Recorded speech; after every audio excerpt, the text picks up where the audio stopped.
ഇവിടെ കരങ്ങൾ ഉയർത്തി കർത്താവിനെ സ്തുതിച്ചാണ്. നല്ല രാത്രിക്കായി കർത്താവിനെ വീണ്ടും സ്തുതിക്കുന്നു. ഉപവാസത്തോടും പ്രാർത്ഥനയോടും ഇന്ന് രാത്രിയിൽ നമുക്ക് ഒരുമിച്ച് കർത്തൃസന്നിധിയിൽ കൂടി വരുവാൻ ദൈവത്തിൻ്റെ ആത്മാവലിക്കുന്ന ഏറ്റവും അനുഗ്രഹിക്കപ്പെട്ട നിമിഷങ്ങൾക്കായി ദൈവത്തിന് സ്തോത്രം. വിശേഷിച്ച് കൂട്ടായ്മകൾക്ക് നേതൃത്വം കൊടുക്കുന്ന കൃഷ്ണൻ ആദരണീയനായ കർത്താവിൻ്റെ ദാസൻ തൻ്റെ കുടുംബം ഇന്ന് പകലും രാത്രിയിലുമായി ഈ കൂട്ടായ്മകളിൽ കടന്നു വന്ന് സംബന്ധിക്കുന്ന മറ്റ് അനുഗ്രഹീതരായ ദൈവമക്കൾ എല്ലാവർക്കും ഇന്ന് രാത്രിയിലും യേശുക്രിസ്തുവിൻ്റെ നാമത്തിലുള്ള വന്ദനത്തെ അറിയിക്കുന്നു. വളരെ പ്രാർത്ഥനയോടും തികഞ്ഞ ദൈവാശ്രയ ചിന്തയോടും ഇന്ന് രാത്രിയിൽ നമുക്ക് ഒരുമിച്ച് കർത്തൃസന്നിധിയിലായിരിക്കാൻ ദൈവത്തിൻ്റെ ആത്മാവ് സഹായിക്കട്ടെ. കഴിഞ്ഞ പകൽ പരിശുദ്ധാത്മാവ് നമ്മോട് ദൈവവചനത്തിൽ നിന്നും വളരെ ആധികാരികമായി നമ്മോട് സംസാരിച്ചു കൊണ്ടിരുന്നു. ദൈവത്തിൻ്റെ വചനമാണ് നമ്മെ വിടിവിക്കുന്നത്. വചനം ദൈവത്തോളം വലിപ്പമുള്ളതാണ്. എവിടാണോ ദൈവത്തിൻ്റെ വചനം മുഴങ്ങി കേൾക്കുന്നത് ആ വചനത്തിനകത്ത് അന്തർലീനമായിരിക്കുന്ന 4 പ്രധാനപ്പെട്ട ഘടകങ്ങൾ ഈ വചനം പ്രഘോഷിക്കുമ്പോൾ ആ അന്തരീക്ഷത്തിനകത്ത് വ്യാപരിക്കും. ആ 4 ഘടകങ്ങളാണ് ജീവിതത്തിൽ മാറ്റങ്ങൾ വരുത്തുന്നത്. പ്രധാനമായിട്ടും അവൻ യോഹന്നാൻ്റെ സുവിശേഷം പഠിക്കുമ്പോൾ യോഹന്നാൻ അതിനെ കൃത്യമായി വെളിപ്പെടുത്തുന്നത് ദൈവത്തിൻ്റെ വചനം അത് ആളത്വമായിട്ട് വെളിപ്പെട്ടു വരുന്നു. ആദിയിൽ വചനമുണ്ടായിരുന്നു, ആ വചനം ദൈവത്തോടു കൂടെ ആയിരുന്നു എന്നൊക്കെ യോഹന്നാൻ വെളിപ്പെടുത്തുമ്പോൾ ആ പദങ്ങൾ തെളിയിക്കുന്നത് ആളത്വമായ ഒരു ദൈവം. ആളത്വമായി വീണ്ടും താഴോട്ട് വായിക്കുമ്പോൾ ആ വചനം തന്നെ വീണ്ടും വെളിപ്പെടുത്തുന്നു. അത് നിത്യജീവനായി വെളിപ്പെട്ടു. എറ്റേണൽ ലൈഫ് വചനത്തിൻ്റെ 2ാമത്തെ ഘടകമാണ്. 1 ആസ് എ പേഴ്സൺ, 2 അത് എറ്റേണൽ ലൈഫായിട്ട് വെളിപ്പെടുന്നു. 3ാമത്തെ ഘടകം എറ്റേണലായിട്ട് നിത്യത്വമായ വചനം വെളിപ്പെടുന്നു. എന്നേക്കും സ്ഥിരതയുള്ള വചനം വെളിപ്പെടുന്നു. 4ാമത്തേത് അത് ഒരു ഡിവൈൻ ലൈറ്റാണ്. നിത്യപ്രകാശമായിട്ട് ഈ വചനം വെളിപ്പെടും. 4 ഘടകങ്ങളാണ് വചനത്തിൻ്റെ 4 ഭാഗങ്ങൾ. 4 മണിക്കൂറുകൾ പ്രസംഗിച്ചാൽ തീരാത്ത ചിന്തകൾ അതിനകത്തുണ്ട്. സ്തോത്രം. അതുകൊണ്ട് ദൈവത്തിൻ്റെ വചനം എവിടൊക്കെ മുഴങ്ങി കേൾക്കുന്നു ഇന്ന് രാത്രി അതൊരു വ്യക്തിയായി ഒരു പേഴ്സണായി ഇന്ന് രാത്രി നമ്മോട് ഇടപെടണമെങ്കിൽ അതങ്ങനെ തന്നെ ഇന്ന് രാത്രി നമ്മോട് ഇടപെടും. അല്ല നിത്യജീവനായിട്ടാണെങ്കിൽ അങ്ങനെ, നിത്യത്വമായിട്ടാണെങ്കിൽ അങ്ങനെ, അതല്ല ഒരു ഡിവൈൻ ലൈറ്റായിട്ട് ദിവ്യ പ്രകാശമായി ഇത് വെളിപ്പെട്ടു വരണോ ഇന്ന് രാത്രി ഇത് അങ്ങനെ തന്നെ വെളിപ്പെട്ടു വരും. സ്തോത്രം. അതുകൊണ്ട് ആ പട്ടണത്തിൽ ആ ജാതികളുടെ ഗലിയിൽ സ്തോത്രം ഇങ്ങനെ അങ്ങനെ ആ പട്ടണത്തിൽ ഒരു വലിയ പ്രകാശം, ഒരു വെളിച്ചമുണ്ടായി. അവനൊരു പ്രകാശമായി, ഒരു ഡിവൈൻ ലൈറ്റായി ഈ വചനം വെളിപ്പെട്ടു വരും. അതുകൊണ്ട് ഇന്ന് രാത്രി ദൈവവചനത്തിന് അതിൻ്റെ ആധികാരികതയുണ്ട്. വചനം കേൾക്കുമ്പോൾ വെറുതെ കേട്ടിരിക്കുകയല്ല. കഴിഞ്ഞ പകൽ ഞാൻ ഇടപെട്ടതുപോലെ വചനത്തോട്, ദൂതിനോട് നമ്മൾ പ്രതികരിക്കാൻ തുടങ്ങുമ്പോൾ, ഒരു ആമേൻ പറയുമ്പോൾ ആ വചനത്തിൻ്റെ ശക്തി നമ്മിലോട്ട് വെളിപ്പെട്ട് വരാൻ തുടങ്ങും. ആമേൻ എവിടെല്ലാം വചനം മുഴങ്ങുന്നു ആ വചനത്തിൻ്റെ ശക്തി അവിടെ വെളിപ്പെട്ട് വരാൻ തുടങ്ങും. ഇന്ന് രാത്രിയിലും അതുകൊണ്ട് വളരെ പ്രാർത്ഥനയോടെ നമുക്ക് ഇന്ന് രാത്രിയിൽ ദൈവസന്നിധിയിൽ ഒരുമിച്ചായിരിക്കും. വളരെ ചുരുങ്ങിയ സമയം ഇന്ന് രാത്രി നമ്മുടെ മുൻപിലുള്ളത് കൊണ്ട് അല്പം വേഗത്തിൽ തിരുവചന ചിന്തകളിലേക്ക് നമ്മുടെ ശ്രദ്ധയെ കൊണ്ടുവരാം. റോമർക്ക് എഴുതിയ ലേഖനം 9ാമത്തെ അധ്യായം അതിൻ്റെ 4ാമത്തെയും 5ാമത്തെയും വാക്യങ്ങൾ ഇന്ന് രാത്രിത്തെ ചിന്തകൾക്കായി ഒരാൾ ശബ്ദമുയർത്തി എന്നെ വായിച്ച് സഹായിച്ചാൽ. റോമർക്ക് എഴുതിയ ലേഖനം 9ാമത്തെ അധ്യായം അതിൻ്റെ 4, 5 വാക്യങ്ങൾ. പുത്രത്വവും തേജസ്സും നിയമങ്ങളും ന്യായപ്രമാണവും ആരാധനയും വാഗ്ദത്തങ്ങളും അവർക്കുള്ളവ. പിതാക്കന്മാരും അവർക്കുള്ളവർ തന്നെ. ജഡപ്രകാരം ക്രിസ്തുവും അവരിൽ നിന്നല്ലോ ഉത്ഭവിച്ചത്. അവൻ സർവ്വത്തിനും മീതെ ദൈവമായി എന്നേക്കും വാഴ്ത്തപ്പെട്ടവൻ. ആമേൻ. അനുഗ്രഹീതമായ ഒരു തിരുവചനത്തിന്റെ ചില കാതലായ വിഷയങ്ങൾ ഇന്ന് രാത്രി അല്പശാന്തമായി നമുക്ക് ഒരുമിച്ച് ചിന്തിച്ച ദൈവസന്നിധിയിൽ ഇന്ന് രാത്രി പ്രാർത്ഥിപ്പാൻ കർത്താവ് നമ്മെ സഹായിക്കട്ടെ. ധന്യനായ പൗലോസ്ലീഹ റോമാസഭയ്ക്ക് വേണ്ടി ആത്മാവിൽ തന്നെ തൂലിക ചലിപ്പിക്കുന്ന വളരെ അനുഗ്രഹീതമായ ഒരു ലേഖന ഭാഗം. യേശുക്രിസ്തുവിൽ കൂടെ വെളിപ്പെട്ടു വരുന്ന നീതീകരണവും നീതീകരണത്താൽ സംഭവിക്കുന്ന ആമേൻ വിടുതലിനെയും ആസ്പദമാക്കി 1-ാം അധ്യായം തുടങ്ങി വളരെ ആധികാരികമായി പുതിയ നിയമ ദൈവസഭയുടെ അരക്കെട്ടുറപ്പിക്കേണ്ടതിന് പഴയ നിയമ കാലഘട്ടത്തിൽ ദൈവത്താൽ പ്രയോജനപ്പെട്ടിട്ടുള്ള ദൈവഭക്തന്മാരുടെ പേരുകൾ പലവട്ടം ഈ പുസ്തകത്തിൽ ആവർത്തിക്കപ്പെടുകയും അവരിൽ കൂടി വെളിപ്പെട്ടു വന്ന ദൈവപ്രവൃത്തികളെ ക്രിസ്തു യേശുവിൻ്റെ ശരീരമാകുന്ന ദൈവസഭ എന്ന വെളിപ്പാടിനകത്ത് കൊണ്ടുവരികയും ആ വെളിപ്പാടിൽ അധിഷ്ഠിതമായ ദൈവസഭയ്ക്ക് വിശ്വാസത്താൽ സംഭവിക്കുന്ന നീതീകരണവും നീതീകരണത്തിൻ്റെ അനന്തരഫലമായ ദൈവിക വിടുതലുകളും ദൈവസഭയെ ഉറപ്പിക്കേണ്ടതിന് 1-ാം അധ്യായം തുടങ്ങി പൗലോസ് വളരെ ഗൗരവമായി ദൈവസഭയെ പഠിപ്പിക്കുന്ന വളരെ കാതലായ വിഷയങ്ങൾ ഈ പുസ്തകത്തിന്റെ വളരെ പ്രധാനപ്പെട്ട പ്രമേയങ്ങളാണ്.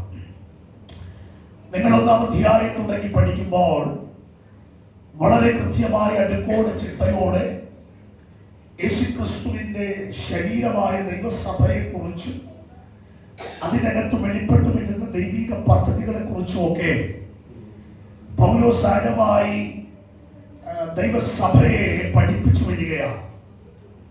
എന്നാൽ 9-ാം അധ്യായത്തിലോട്ട് പ്രവേശിക്കുമ്പോൾ 8-ാം അധ്യായം വരെ താൻ പഠിപ്പിച്ചു വന്ന ആശയങ്ങളും താൻ പഠിപ്പിച്ചു വന്ന ചിന്തകൾക്ക് ഒരു ചെറിയ ഫുൾ സ്റ്റോപ്പ് ഇട്ടുകൊണ്ട് 9-ാം അധ്യായത്തിൽ മറ്റൊരു ട്രാക്കിലോട്ട് പൗലോസ് തിരിയുകയാണ്. 9-ാം അധ്യായത്തിനകത്തോട്ട് പ്രവേശിക്കുമ്പോൾ ഹൃദയത്തിന്റെ അകത്ത് ഒരു വലിയ ആത്മഭാരത്തോടുകൂടി പൗലോസ് ആ ചാപ്റ്റർ എഴുതി തുടങ്ങുകയാണ്.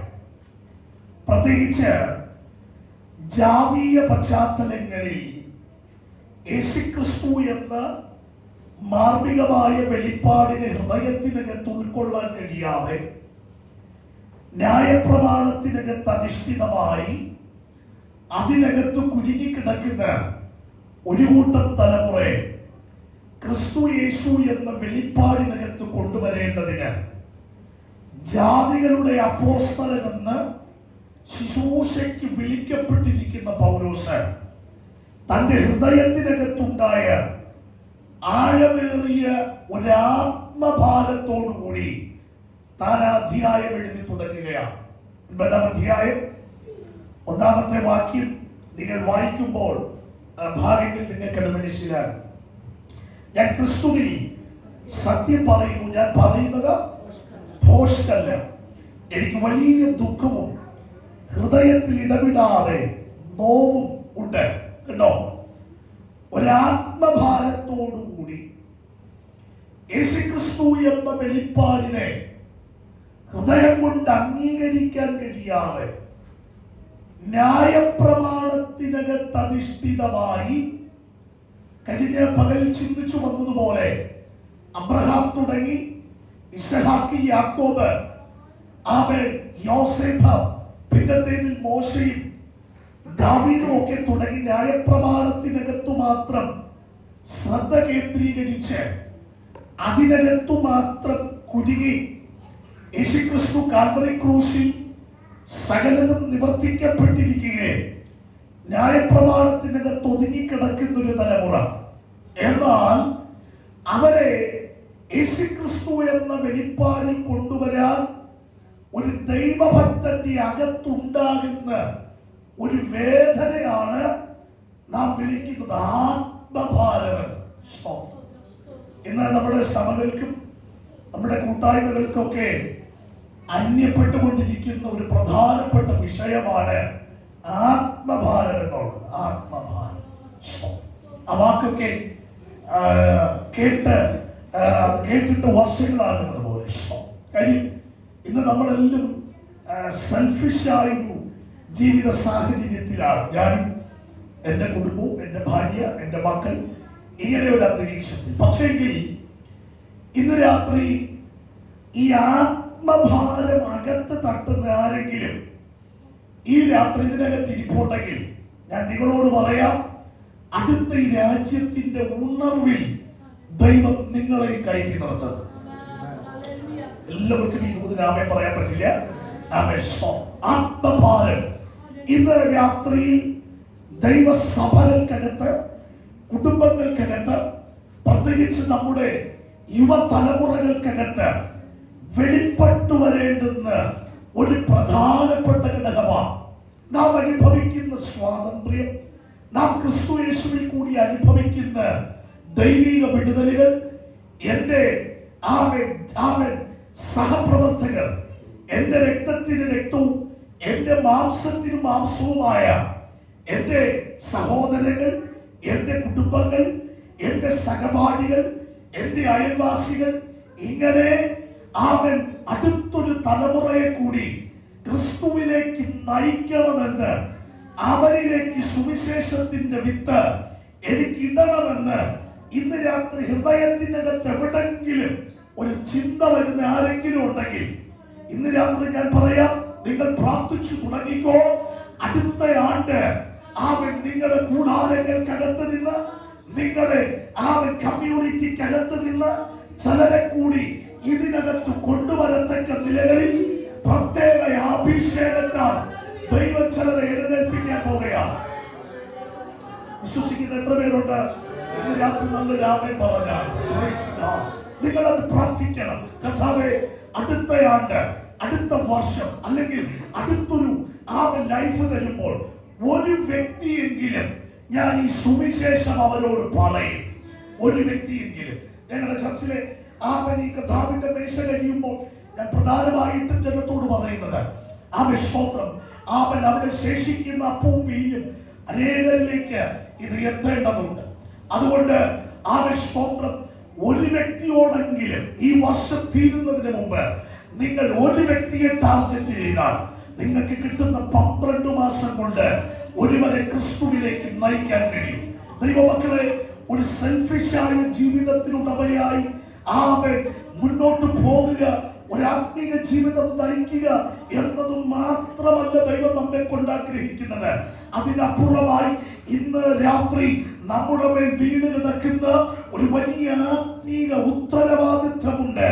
ഇന്ന് രാത്രി എത്ര പേരത് മനസ്സിലാക്കുന്നവർ ഇതിനകത്തുണ്ടെന്ന് എനിക്കറിയത്തില്ല. ഇതൊരു വലിയ വെല്ലുവിളിയായി ഇന്ന് രാത്രി ദൈവസഭ കുടുംബങ്ങൾ ഏറ്റെടുക്കണം. നശിച്ചുകൊണ്ടിരിക്കുന്ന ഈ രാജ്യ പട്ടണത്തിന്റെ നടുവിൽ സുവിശേഷത്തിന്റെ അന്തസ്സത്ത് ഉയർത്തി കാണിക്കാൻ, അനേകരെ ക്രിസ്തുവിലേക്ക് നയിക്കാൻ എന്റെ അകത്ത് വെളിപ്പെട്ടു വന്ന ദൈവശക്തി അതിന് പര്യാപ്തമാണ്. അതിന് ഞാൻ തയ്യാറാണെന്ന് ഒരാത്മഭാരത്തോടെ ഇന്ന് രാത്രി നിങ്ങൾ പ്രാർത്ഥിക്കാൻ തുടങ്ങ്. ഒന്നിലധികം വ്യക്തികളിലേക്ക് സുവിശേഷവുമായി കടന്നുപോകാൻ ആത്മശക്തിയോടുകൂടി അടുത്തൊരു തലമുറയെ ദൈവം ഈ ഹോളിനകത്ത് എഴുന്നേൽപ്പിക്കുന്ന സമയം വിദൂരമല്ലെന്ന് ഞാൻ ആത്മാവിനൊരു ദൂത് പറയുകയാണ്. അത് വിശ്വസിക്കുന്നവർ ഇതിനകത്തുണ്ടെങ്കിൽ അവർ നന്നായിട്ട് ആ ദൈവത്തിനൊരു മഹത്വം കൊടുത്താണ്. അതുകൊണ്ട് നിങ്ങൾ പ്രാർത്ഥിക്കാൻ തുടങ്ങുക. നിങ്ങൾ ഈ വിഷയത്തിൽ അതൊരു ദൂതായിട്ട് ഞാൻ ഭാഗം പറഞ്ഞ് അവസാനിപ്പിക്കട്ടെ. പൗലോസ് കണ്ട ഹൃദയത്തിന്റെ ഇടത്തളത്തിൽ വലിയ വേദനയോടുകൂടി താൻ പറയുകയാണ്, എന്റെ ജഡത്തിൽ എന്റെ സഹോദരങ്ങളായി, ജഡപ്രകാരം എന്റെ ചർച്ചക്കാര്, എന്റെ സഹോദരങ്ങളെ ക്രിസ്തു യേശുവിലേക്ക് നയിക്കേണ്ടതിന് പൗലോസ് അവരുടെ ഇടയിലേക്ക് ഇറങ്ങി ചെല്ലുകയാണ്. പ്രധാനമായിട്ട് പൗലോസുമായി ആ ജനസമൂഹം പൗലോസിനെ വെല്ലുവിളിക്കുന്നത് ന്യായപ്രമാണവുമായി ബന്ധപ്പെട്ടാണ്. ന്യായപ്രമാണത്തെ മുൻപിലോട്ട് കൊണ്ടു നിർത്തി ന്യായപ്രമാണത്തിനകത്ത് നിന്നുകൊണ്ട് ഒരു തലമുറ അവൻ അതിന് വിരോധമായി സംസാരിക്കുമ്പോൾ ന്യായപ്രമാണത്തെ കൃത്യമായി കീറിമുറിച്ചുകൊണ്ട് ന്യായപ്രമാണത്തിനകത്ത് മറയപ്പെട്ടിരിക്കുന്ന മശിഹ എന്ന വെളിപ്പാടിനെ 9-ാം അധ്യായത്തിൽ പൗലോസ് വരച്ചു കാട്ടുകയാണ്. എന്താ പറഞ്ഞ 4-ാമത്തെ വാക്യത്തിനകത്ത് വരുമ്പോ ന്യായപ്രമാണത്തിൽ അധിഷ്ഠിതമായി തല ഉയർത്തി നിൽക്കുന്ന ജനത്തോട് പൗലോസ് പറഞ്ഞു, ദേ നോക്കിക്കേ, ഇവിടെ നിങ്ങളുടെ ഇടയിൽ എനിക്ക് വരച്ചു കാണിക്കാൻ ഒരു തലമുറയുണ്ട്. ആരാണ് ആ തലമുറ? അവരുടെ പേര് ഇസ്രായേൽ എന്ന തലമുറ, ഇസ്രായേലിയർ. പൗലോസ് അങ്ങോട്ട് അതിനെ കീറിമുറിച്ചു. 8 കൂട്ടം കാര്യങ്ങൾ പൗലോസ് അക്കമിട്ട് നിരത്താൻ തുടങ്ങി. ആരാണ് ഇസ്രായേൽ? എന്താണ് ന്യായപ്രമാണത്തിൽ അധിഷ്ഠിതമായ ഇസ്രായേലിന്റെ പ്രത്യേകത? എന്തൊക്കെ പ്രത്യേകതകൾ അവർക്കകത്തുണ്ട്? ആരൊക്കെയാണ് അതിനകത്തുള്ളത്? 8 കൂട്ടം കാര്യങ്ങൾ പൗലോസ് അക്കമിട്ട് നിരത്താൻ തുടങ്ങി. ഇന്ന് രാത്രി 8 കൂട്ടം കാര്യങ്ങൾ പ്രസംഗിക്കാൻ നിന്നാൽ 8 മണിക്കൂർ പ്രസംഗിച്ചാൽ തീരുകയില്ല. അതുകൊണ്ട് ഇന്ന് രാത്രി ആ 8 കൂട്ടം കാര്യങ്ങളിൽ ഒരു പ്രധാനപ്പെട്ട വിഷയം മാത്രം ഇന്ന് രാത്രി നമുക്ക് ഒരുമിച്ച് ചിന്തിച്ച് ദൈവസന്നിധിയിൽ പ്രാർത്ഥിക്കണം. ആരാണ് ഇസ്രായേൽ?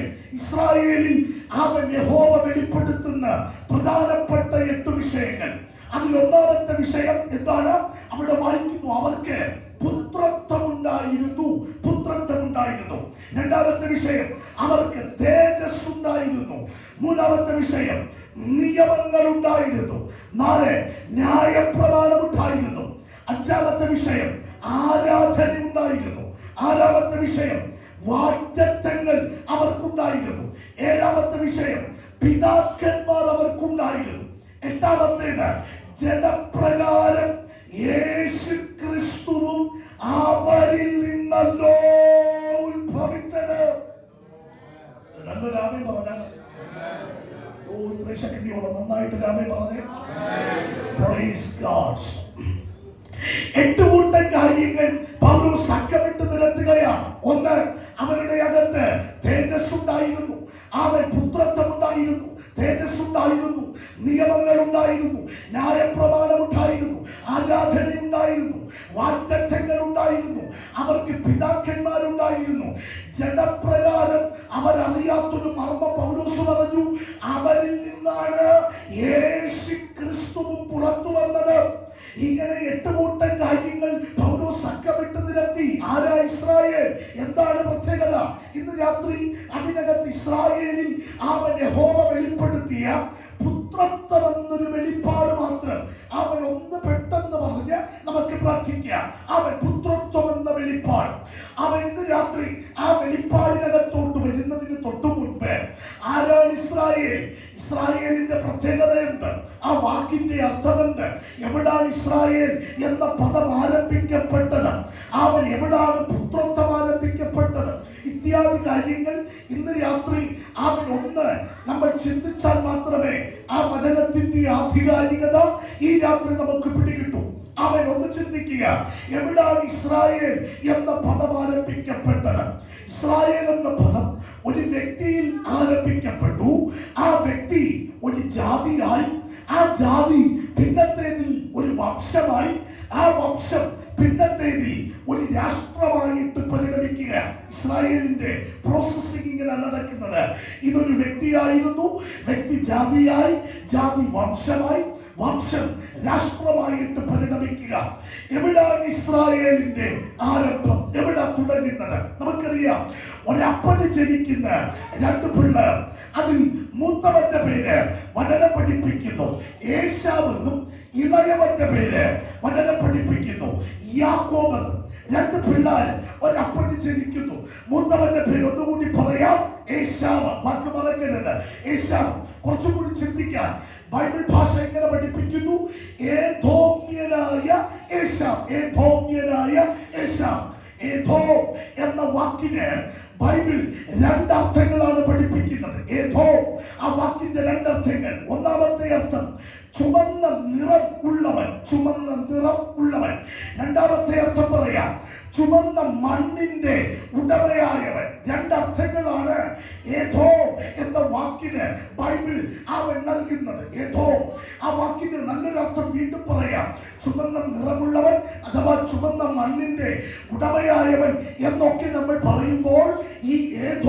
എന്ന മനുഷ്യനുമായി നമ്മൾ ഒരു പ്രശ്നത്തിൽ ഏർപ്പെട്ടാൽ ഈ വ്യക്തിയുടെ സ്വഭാവം ഇവൻ ചുമന്ന നിറം കാണാതെ പിന്മാറില്ല. എന്തോ മനസ്സിലായി? ചുമന്ന നിറം കാണാതെ പിന്മാറില്ല. എന്താ വാക്കിന്റെ അർത്ഥം? ഇദ്ദേഹത്തിന് രക്തം കാണാതെ പിന്മാറില്ല. ഏത് വിഷയമുണ്ടായാലും ഏത് പ്രതിസന്ധികൾ ഉണ്ടായാലും അദ്ദേഹത്തിന്റെ വിജയം രക്തച്ചൊരിച്ചിലുകൾ ഉണ്ടാകണം. രക്തച്ചൊരിച്ചിൽ നല്ലൊരു മലയാള ഭാഷയിൽ പറഞ്ഞാൽ രക്തദാഹിയായ മനുഷ്യൻ, രക്തം കൊതിക്കുന്ന മനുഷ്യൻ, അങ്ങനെയൊക്കെ വേണമെങ്കിൽ ബൈബിൾ ചരിത്രത്തിൽ നിന്ന് എടുത്തു പറയാം. അപ്പൊ രക്തദാഹിയായ ഒരു മനുഷ്യൻ, രക്തം കൊതിക്കുന്ന ഏത് വിഷയത്തിനും രക്തച്ചൊരിച്ചിലുകൾ ഉണ്ടാകണം. ഇങ്ങനെ ആഗ്രഹിക്കുന്ന ഒരു ഗ്രൂപ്പാണ് എഥോപ്യർ. അപ്പൊ ശ്രദ്ധിക്കണേ, 2 പിള്ളേരുടെ വീടിനകത്ത് ജനിച്ചു. മൂത്തവൻ രക്തദാഹിയായ എഥോപ്യനും ഇളയവൻ യാക്കോബും. 2 പിള്ളേർ വീടിനകത്ത് ഓടിക്കളിക്കുകയാണ്. അവൻ ഒരു സമയമാകുമ്പോൾ സ്വർഗത്തിലെ ദൈവം പറഞ്ഞു, ഞാൻ ഇളയവനെ അനുഗ്രഹിക്കാൻ പോവുകയാണ്. എന്നാൽ ഇവനെ ജനിപ്പിക്കുമാറാക്കിയ ഭൂമിയിലെ അപ്പൻ പറഞ്ഞു, ഇല്ല, ഇന്ന് രാത്രി എന്റെ വാഗ്ദത്തം ഞാൻ മൂത്തവനായ ഏശാവിലേക്ക് കൈമാറാൻ ആഗ്രഹിക്കുന്നു. എന്നാൽ സ്വർഗത്തിലിരിക്കുന്ന അപ്പൻ പറഞ്ഞു, ഇല്ല, ഇന്ന് രാത്രി വാഗ്ദത്തങ്ങൾ കൈമാറേണ്ടത് ഇളയവനായ യാക്കോബിലേക്ക് കൈമാറണം. അവൻ ചുരുക്കി പറഞ്ഞാൽ 2 അപ്പന്മാർ തമ്മിൽ ഭയങ്കര പിടിമണി നടക്കുക. സ്വർഗത്തിലിരിക്കുന്ന അപ്പൻ പറഞ്ഞു, എന്റെ അനുഗ്രഹം ഇന്ന് രാത്രി യാക്കോബിന്റെ മേൽ വീഴണം. എന്നാൽ ഭൂമിയിലിരിക്കുന്ന അപ്പൻ പറഞ്ഞു, ഇല്ല, എന്റെ അനുഗ്രഹം മൂത്തവനായ ഏശാവിലേക്ക് എത്തണം. ഒരു ചോദ്യം അപ്പനോട് ചോദിച്ചേ, എന്തിനാ അപ്പ ഇത്രയും പിടിവാശി കൂട്ടുന്നേ? മൂത്തവനെ തന്നെ അനുഗ്രഹിക്കണമെന്നതിന് അപ്പൻ എന്തിനാ പിടിവാശി കൂട്ടുന്നേ? അപ്പൻ പറയുന്ന ഒറ്റ കാര്യം ബൈബിളിനകത്തില്ല, ചരിത്രത്തിൽ നിന്ന് ഞാൻ എടുത്തു പറയാം. അപ്പൻ പറയുന്ന ഒറ്റ കാര്യം, ഇതെനിക്ക് പഞ്ചേന്ദ്രിയത്തിൽ നിന്ന് കിട്ടിയ അറിവാണ്. പഞ്ചേന്ദ്രിയം എന്ന് പറഞ്ഞാൽ 5 അവയവങ്ങൾ എന്നല്ലേ? കണ്ണ്, മൂക്ക്, നാക്ക്, ചെവി, 5 അവയവങ്ങൾ. 5 അവയവങ്ങളിൽ നിന്ന് അപ്പന് കിട്ടുന്ന ഒരു സന്ദേശമുണ്ട്. എങ്ങനെ കിട്ടിയ സന്ദേശം? വെർബൽ അല്ല, വാക്കുകളില്ലാത്ത കമ്മ്യൂണിക്കേഷൻ. അവൻ വാക്കുകളില്ലാതെ അവൻ സംസാരിക്കുക. നിങ്ങൾ കണ്ടിട്ടുണ്ടോ വാക്കുകളില്ലാതെ? അവൻ ഇന്നത്തെ കുഞ്ഞു പിള്ളേർ, അവൻ സ്വന്തം, അവൻ ഈ ഇരിക്കുന്ന പ്രായമല്ല, അതിനേക്കാളും അവൻ കുഞ്ഞതായിട്ടുള്ള പിള്ളേർ. ഇവരുടെ കയ്യിലൊക്കെ ഇന്നത്തെ സ്മാർട്ട് ഫോൺ കയ്യിൽ കിട്ടിയാൽ അവൻ നമുക്ക് അറിഞ്ഞുകൂടാത്ത പല സംവിധാനങ്ങളും ഈ പിള്ളേർക്ക് കാണാതറിയാം. ആരെങ്കിലും പറഞ്ഞു കൊടുത്തിട്ടാണോ? അല്ല, അവൻ പല കാര്യങ്ങൾ വാക്കുകൾ പോലുമില്ലാതെ അവരുടെ ഹൃദയത്തിനകത്തേക്ക് എത്തുന്ന ഒരു പ്രധാനപ്പെട്ട സന്ദേശമുണ്ട്. രാമേ പറഞ്ഞേ. നിങ്ങൾക്ക് മനസ്സിലാകുന്നില്ല, ഞാൻ ഉദാഹരണം പറയാം, നിങ്ങൾക്ക് കുറച്ചുകൂടി മനസ്സിലാകും. അവൻ ചില നാളുകൾക്ക് മുന്നമേ കേരളത്തില് ഞാനൊരു ചർച്ചിലൊരു യോഗത്തിന് ശുശ്രൂഷിക്കാൻ ചെന്നു. അവൻ പകൽ യോഗം കഴിഞ്ഞു. ഇതുപോലെ അധ്യക്ഷ പീഠത്തിൽ കസേരയിട്ട് ഞാനിങ്ങനെ വിശ്രമിക്കുന്നു. പകൽ യോഗം കഴിഞ്ഞേച്ച് അവൻ എല്ലാവരും മറ്റു പല കാര്യങ്ങൾക്കായിട്ട് തിരിഞ്ഞു. ആ കൂട്ടത്തിൽ അവൻ അവിടെ ധാരാളം കൊച്ചു കുഞ്ഞുങ്ങൾ ഈ കസേരയിൽ ഇരിക്കുന്ന മാതിരിയുള്ള ഒത്തിരി പിള്ളേർ അതിനകത്തുണ്ട്. ഇവമാരെല്ലാം കൂടി ആരാധന കളിക്കാൻ തുടങ്ങി. അതിനൊരുത്തൻ തമ്പേർ എടുത്ത് വെച്ചിട്ട് തട്ടുന്നു. അവൻ വേറൊരുത്തൻ അതിന് ചിറ്റിരി എടുത്ത് വെച്ച് തട്ടുന്നു. അവൻ പെൺപിള്ളാര് കൊണ്ടുകൂടെ തലയിൽ തുണിയൊക്കെ ഇട്ട് ഇതെല്ലാം മുട്ടുകുത്തിയിരുന്ന് തുള്ളുക. അവൻ ഇതിനകത്ത് മൂപ്പുള്ള ഒരുത്തൻ പാസ്റ്ററായി അവനൊരു മൈക്രോഫോൺ കയ്യേലെടുത്ത് പിടിച്ചു. ബൈബിൾ തുറന്ന് എന്തൊക്കെയോ അവൻ പറയുന്നു, അവൻ പ്രസംഗിക്കുന്നു. ഇവൻ ഇങ്ങോട്ട് വന്ന് ഈ പെൺപിള്ളാരുടെ തലയിൽ കൈവച്ച് അവൻ തള്ളുന്നു, പിടിക്കുന്നു. ചിലത് താഴെ വീഴുന്നു, ഉരുളുന്നു, മറിയുന്നു. ഞാൻ അവിടെ ഇരുന്ന് ഇതെല്ലാം ഇങ്ങനെ മൊബൈലിൽ പിടിക്കുക. നല്ല രസമുണ്ട് കാണാൻ. പിള്ളേരിങ്ങനെ കളിക്കുക, ആരാധന കളിക്കുക. ആ ഇങ്ങനെ 10-15 മിനിറ്റായി ആരാധന.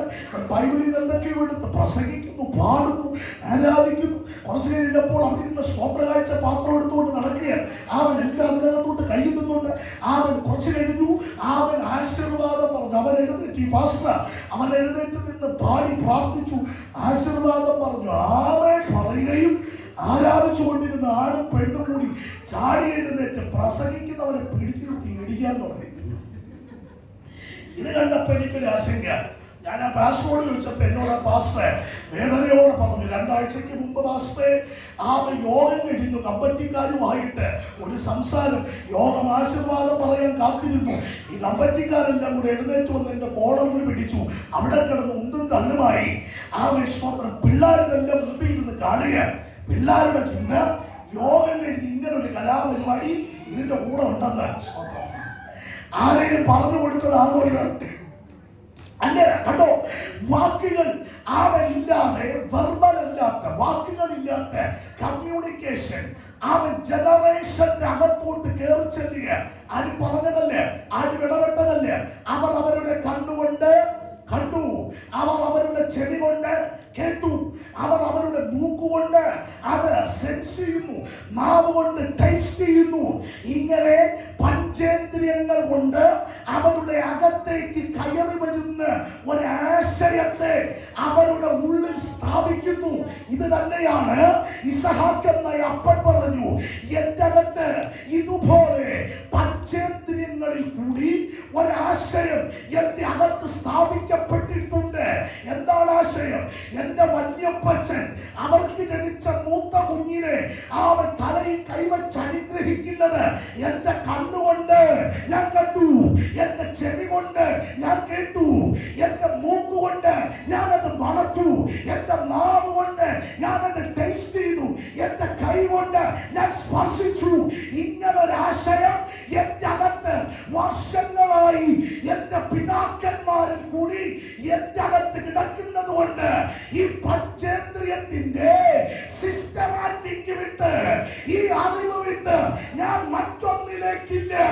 പക്ഷെ സ്വർഗ്ഗം ഇറങ്ങി വന്നിട്ട് പറഞ്ഞു, ഇന്ന് രാത്രി ഞാൻ ഇറങ്ങി വന്നത് പഞ്ചേന്ദ്രിയത്തിന്റെ സിസ്റ്റമാറ്റിക്കിനകത്ത് നിൽക്കാനല്ല. ഇന്ന് രാത്രി എന്റെ നിയോഗം ആരുടെ മേൽ വീഴുന്നു? ഈ 1ാമത്തെ രാത്രി ചിലരുടെ മുകളിൽ നിയോഗത്താൽ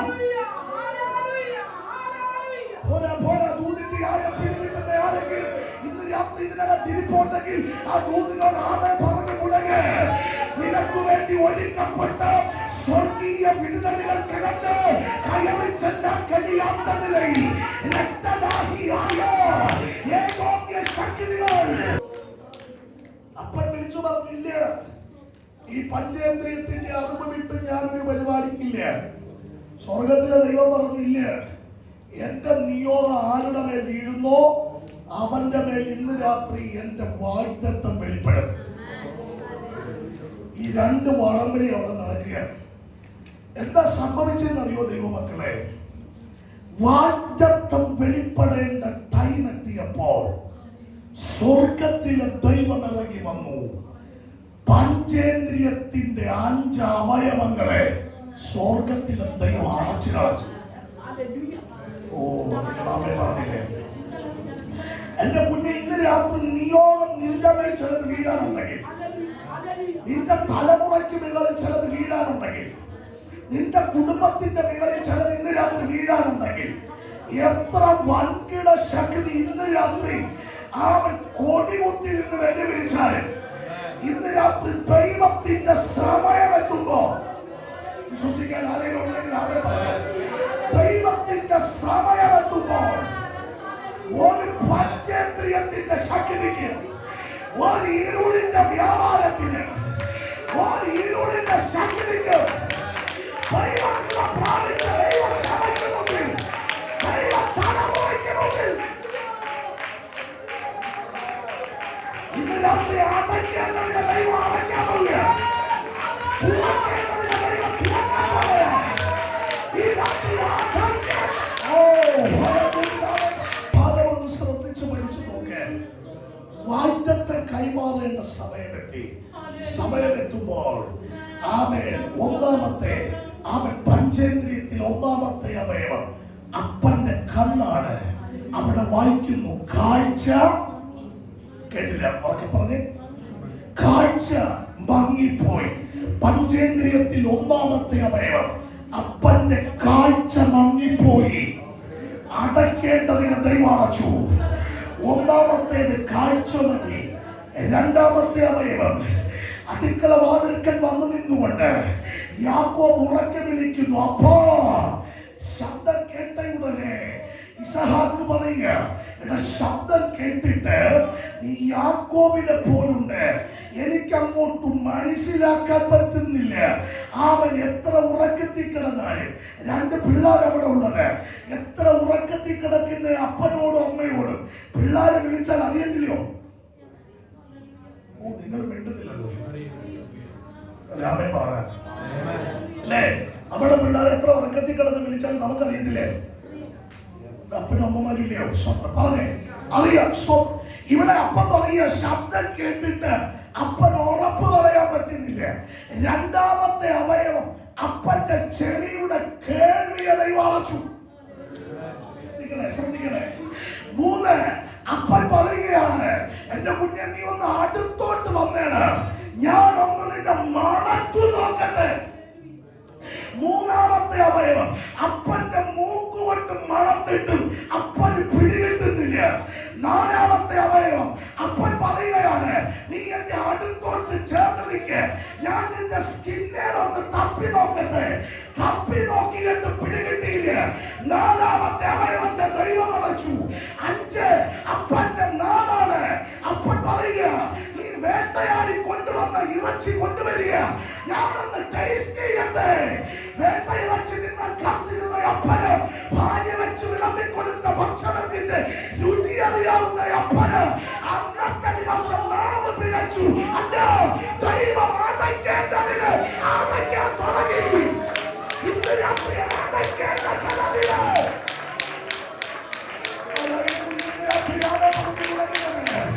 നിന്റെ വാഗ്ദത്തത്തിന് വെല്ലുവിളിയായി ഈ പട്ടണത്തിൽ പ്രബലപ്പെടുന്ന പഞ്ചേന്ദ്രിയത്തിന്റെ ശക്തികൾ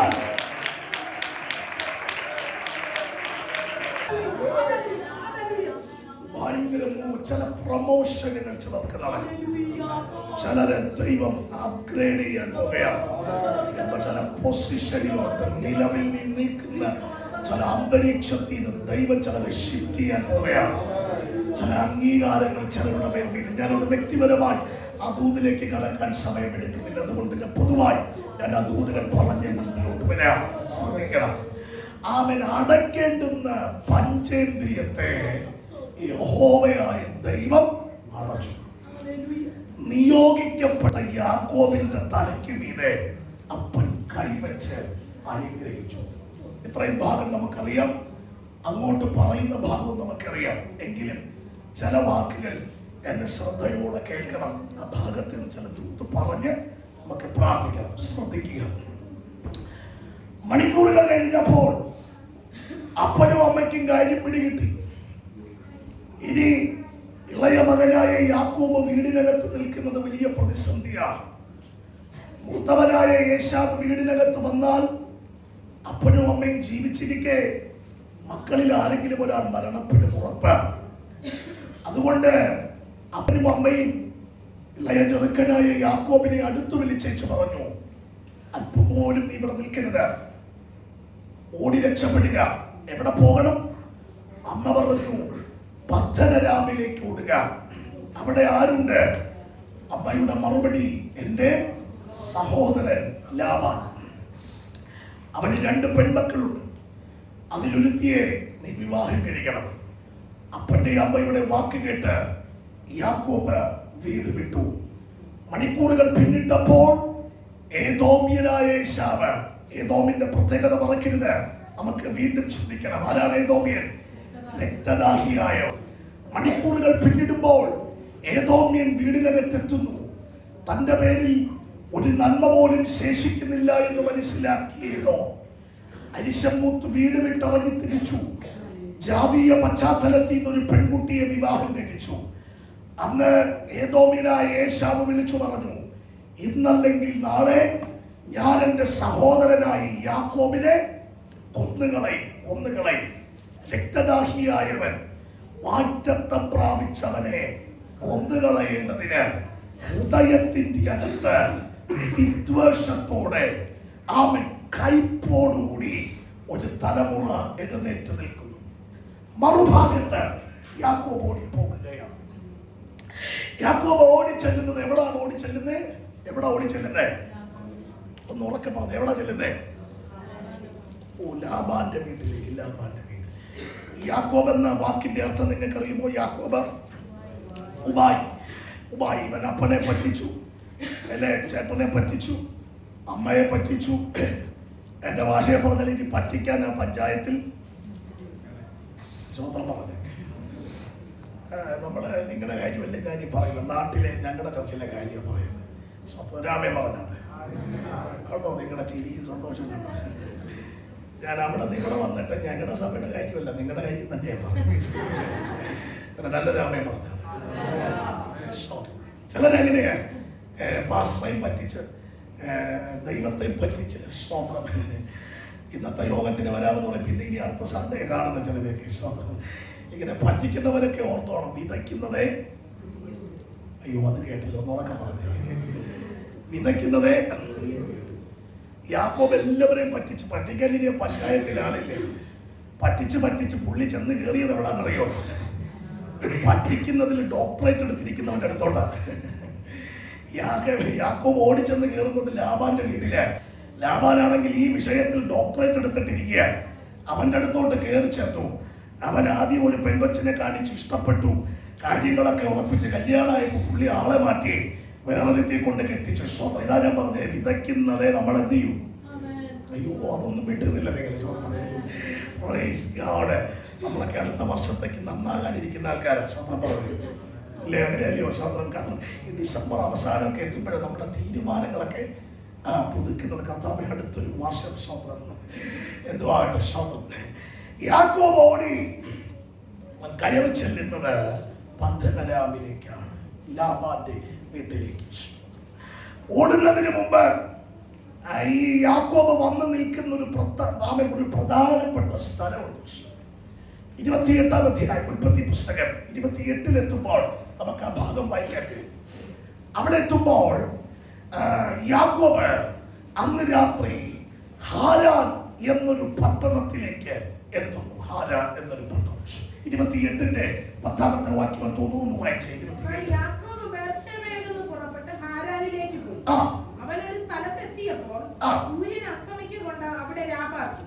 സൂര്യൻ അസ്തമിക്കുക കൊണ്ട് അവൻ അവിടെ എന്ത് ചെയ്തു?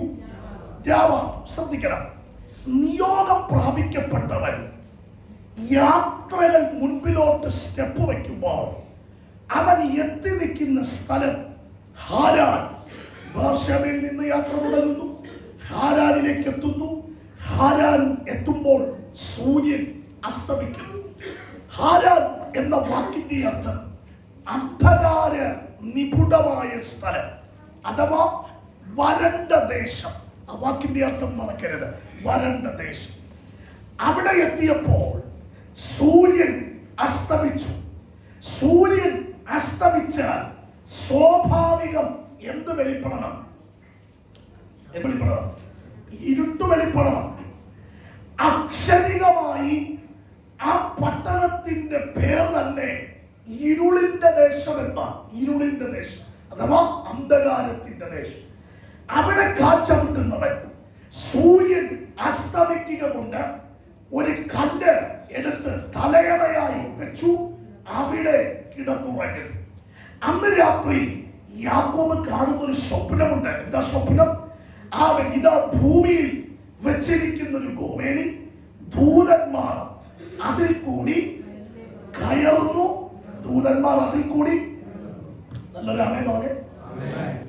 എന്റെ ചോദ്യം, അപ്പനെ പറ്റിച്ച്, ചേട്ടനെ പറ്റിച്ച്, അമ്മയെ പറ്റിച്ച്, അപ്പന്റെ അമ്മയുടെ വാക്ക് കേട്ട് അരാമിലേക്ക് പെണ്ണ് കാണാൻ വേണ്ടി യാത്ര തിരിക്കുന്ന യാക്കോബ് പോകുന്ന വഴി ആമേൻ ഒരു രാത്രി അല്പമൊന്ന് വിശ്രമിക്കാൻ കിടന്നു.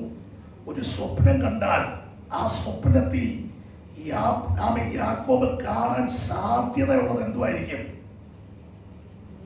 ചിലരൊക്കെ ചിരിക്കാൻ തുടങ്ങി. ഞാനൊന്നും കൂടി പറയാം. അനുഗ്രഹം കിട്ടി അപ്പൻ്റെ അമ്മയുടെ അനുഗ്രഹം കിട്ടി, ചേട്ടന്റെ അനുഗ്രഹം മേടിച്ചു. ഇനി ഒരു കുടുംബജീവിതത്തിലോട്ട് പോവുക. ആമേൻ. വിവാഹത്തിന് വേണ്ടി ഒരുക്കത്തോടുകൂടി പെണ്ണ് കാണാൻ വേണ്ടി യാത്ര തിരിച്ചു പോകുന്ന മനുഷ്യൻ യാത്രയിൽ ഒന്ന് മയങ്ങി എന്ന് പറഞ്ഞാൽ സ്വാഭാവികമായും യാക്കോബ് കാണാൻ സാധ്യതയുള്ള സ്വപ്നം ഏതാണ്? തന്റെ വിവാഹത്തിൽ അവൻ തന്റെ പാർട്ണറായി വരുന്ന പെൺകുട്ടിയെ കുറിച്ചായിരിക്കും, അല്ലയോ? ഓ, വിവാഹം കഴിഞ്ഞാലും അല്ലേ? കാരണം ഇന്നത്തെ യാക്കോബുമാരൊക്കെ ചോദിക്കുന്ന ചോദ്യങ്ങളും ഒക്കെ എന്തോ ആവട്ടെ, ആ ഭാഗം വിടാം. സ്തോത്രമേ. ഞാനൊരിക്കലും ഒരു ചർച്ചയിൽ ചെന്നപ്പോൾ അവിടുത്തെ ദൈവദാസൻ ഒരു ചെറുപ്പക്കാരനെ എന്നെ കാണിച്ചു തന്നിട്ട് പറഞ്ഞു, എൻ്റെ പൊന്നുവാസേ, ഇവനെ പെണ്ണ് കെട്ടിക്കാൻ ഞങ്ങൾ പെട്ട പാട് എനിക്കും അറിയാം, ദൈവത്തിനും അറിയാം. ഞാൻ ചോദിച്ചു, അതെന്തോ വാസേ, അതെന്താ കാര്യം? എന്നോട് പറഞ്ഞു, ഇവന്റെ ഒറ്റ ആഗ്രഹം കെട്ടുന്ന പെൺകുട്ടി ഐശ്വര്യറായിയെ പോലിരിക്കണം. അതാ ഇവന്റെ ആഗ്രഹം. അങ്ങനെ ഒരു 100 പെൺകുട്ടിയെ കണ്ടു, അങ്ങോട്ട് അങ്ങ് സെറ്റാകുന്നില്ല. അപ്പൊ ഇത് മനസ്സിലാക്കിയ ദൈവദാസൻ, അദ്ദേഹം ഒരു ബുദ്ധിമാനാണ്.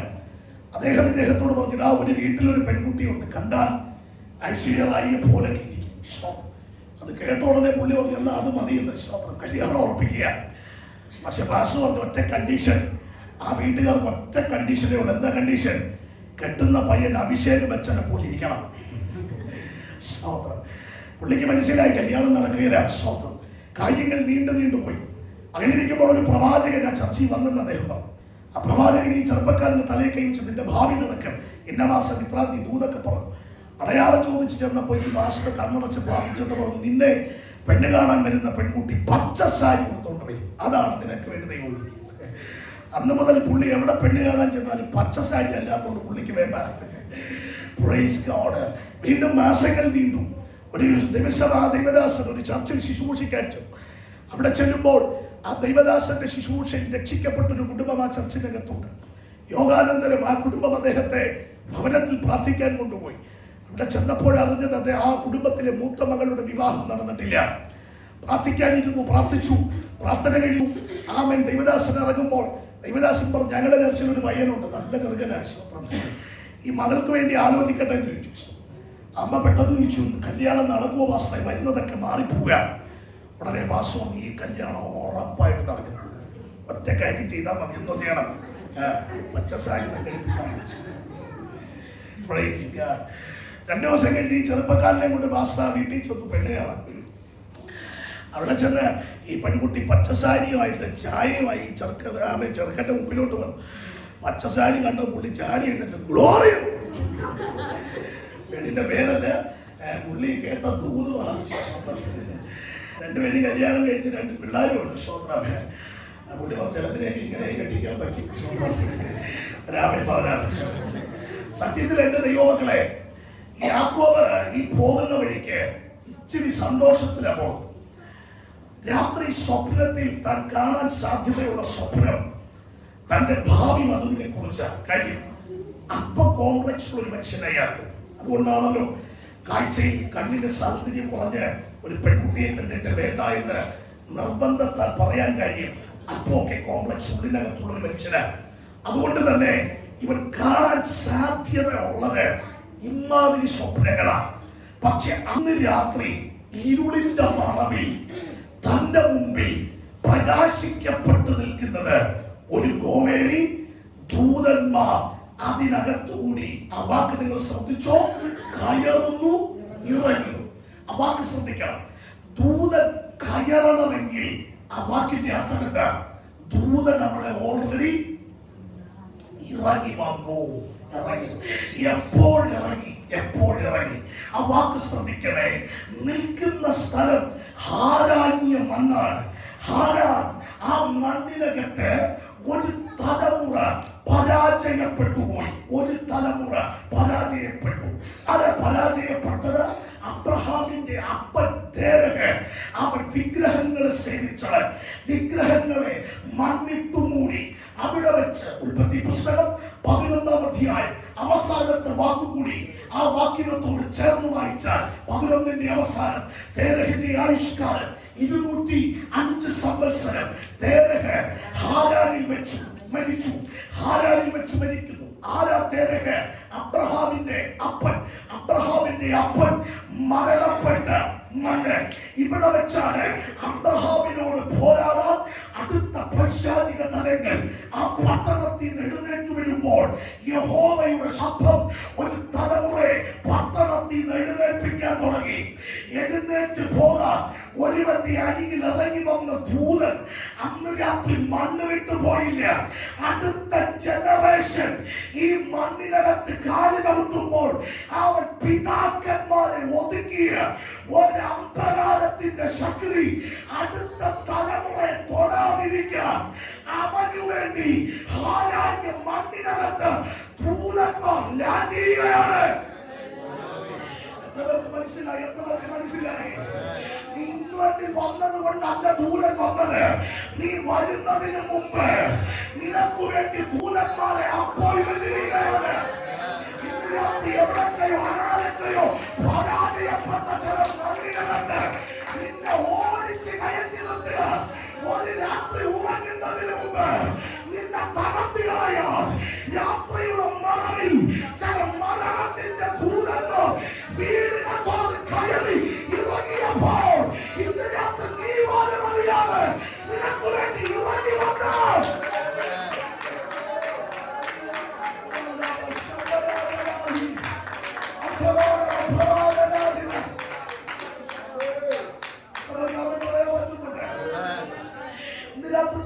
നിനക്ക് വേണ്ടി ഭൂതഗണങ്ങൾ ഇതിനകത്ത് ഇറങ്ങിയിരിക്കുക. ഇന്ന് രാത്രി നീ ഏത് ചെയറിൽ ഇരിക്കണമെന്ന് ഇവിടെ വന്നിട്ട് എവിടെ സീറ്റ് ഉള്ളത് നോക്കി ഇരുന്നതല്ലേ. നീ ഇന്ന സീറ്റിൽ ഇരിക്കുമെന്ന് ലോക സ്ഥാപനത്തിന് മുമ്പേ അന്ന് മുതൽ നിന്നോട് ഇടപെടാൻ നിന്റെ ഇടവും വരും ദൂതന്മാരെ. നീ വീട്ടിൽ ഇറങ്ങിയപ്പോലെ ദൂതന്മാരെ അപ്പോയിന്റ് ചെയ്യുക. ഇന്ന് രാത്രി ഹാരാന്യമുണ്ട് നിന്നെ ഒതുക്കിക്കളയാൻ.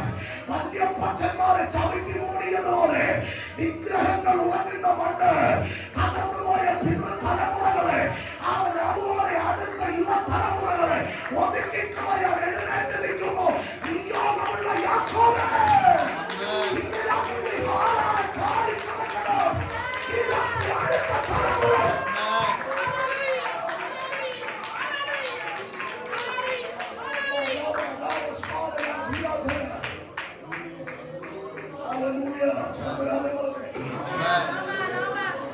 ഹാരാനെ ചാടിക്കിടക്കുന്ന ഒരു തലമുറ എഴുന്നേക്കാൻ പോയാ. ഹാരാനെ ചാടിക്കിടക്കുന്ന തലമുറ എന്തിനാ ദൈവം അവിടെ നിനക്ക് ദൂതനെ അയച്ചത്? ഇന്ന് രാത്രി നീ എടുത്തു വെച്ചതിനെ കണ്ട് നാളുകളിൽ ബഥേലിന്റെ വെളിപ്പാടായി മാറും. നാളുകളിൽ ആരാധനയുടെ ആലയങ്ങളായി മാറും. ഒന്നുകൂടി ഞാൻ പറയാം, പരാജയപ്പെട്ടവന്റെ ലിസ്റ്റുമായി പിശാച് രാത്രിയുടെ മറവിൽ നിന്റെ മുമ്പിൽ വരുമ്പോ വിളിച്ചു ഞാൻ പരാജയപ്പെട്ടവന്റെ ലിസ്റ്റിനകത്തുള്ളതല്ലേ, ഞാൻ ആരാധനയുടെ വെളിപ്പാടുള്ളവന്റെ കൂട്ടത്തില്. ഇന്ന് രാത്രി നിനക്ക് തലയ്ക്ക് കീഴെ ഭാരമായ കല്ല് നാളെയുടെ നീളങ്ങളിൽ ആരാധനയുടെ വെളിപ്പാടിന്റെ അടയാളങ്ങൾ ദൈവത്തിന്റെ ആത്മാവിനെ തിരിക്കാം. അത് വിശ്വസിക്കുന്നവർ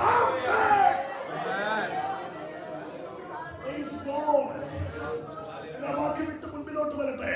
ഒരു രാത്രി കൊണ്ട് നിയോഗമുള്ളവന്റെ യാത്രകളെയും പുറപ്പാടുകളെയും ഒതുക്കിക്കളയാൻ പട്ടണത്തിൽ ഇന്നലകളിൽ ആമൻ പ്രബലപ്പെട്ട ചില ശക്തികൾ ഇന്നലകളിൽ പലരെയും പരാജയപ്പെടുത്തിയ പരിചയ സമ്പത്ത് വെച്ച് അവൻ നിയോഗമുള്ളവനെതിരെ ഇന്ന് രാത്രി എഴുന്നേറ്റ് നിൽക്കുക. പക്ഷെ ഇന്ന് രാത്രി നിന്നോട് ഞാനൊരു ദൂത് പറയാം, നീ ഒറ്റയ്ക്കല്ല, നിന്റെ കൂടെ സൈന്യമാണ് ഇരിക്കുന്നത്.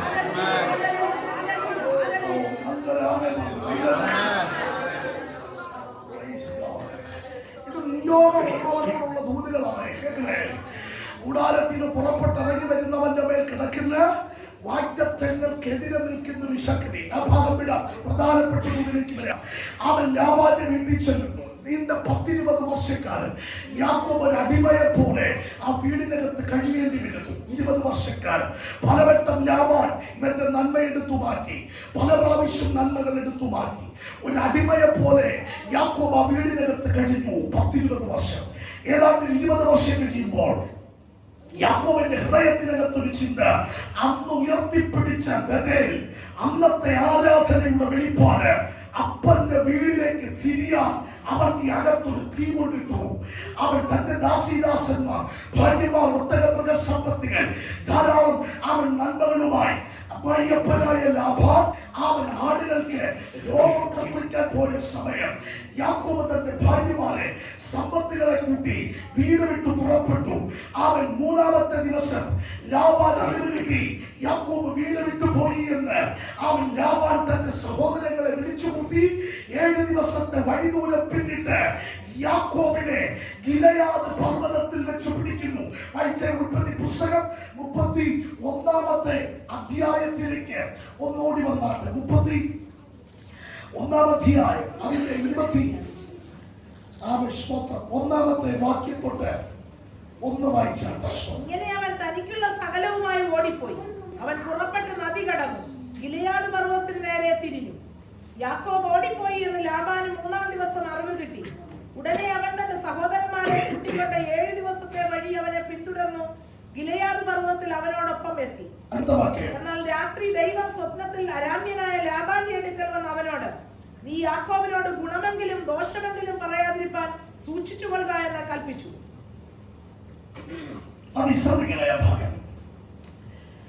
അത്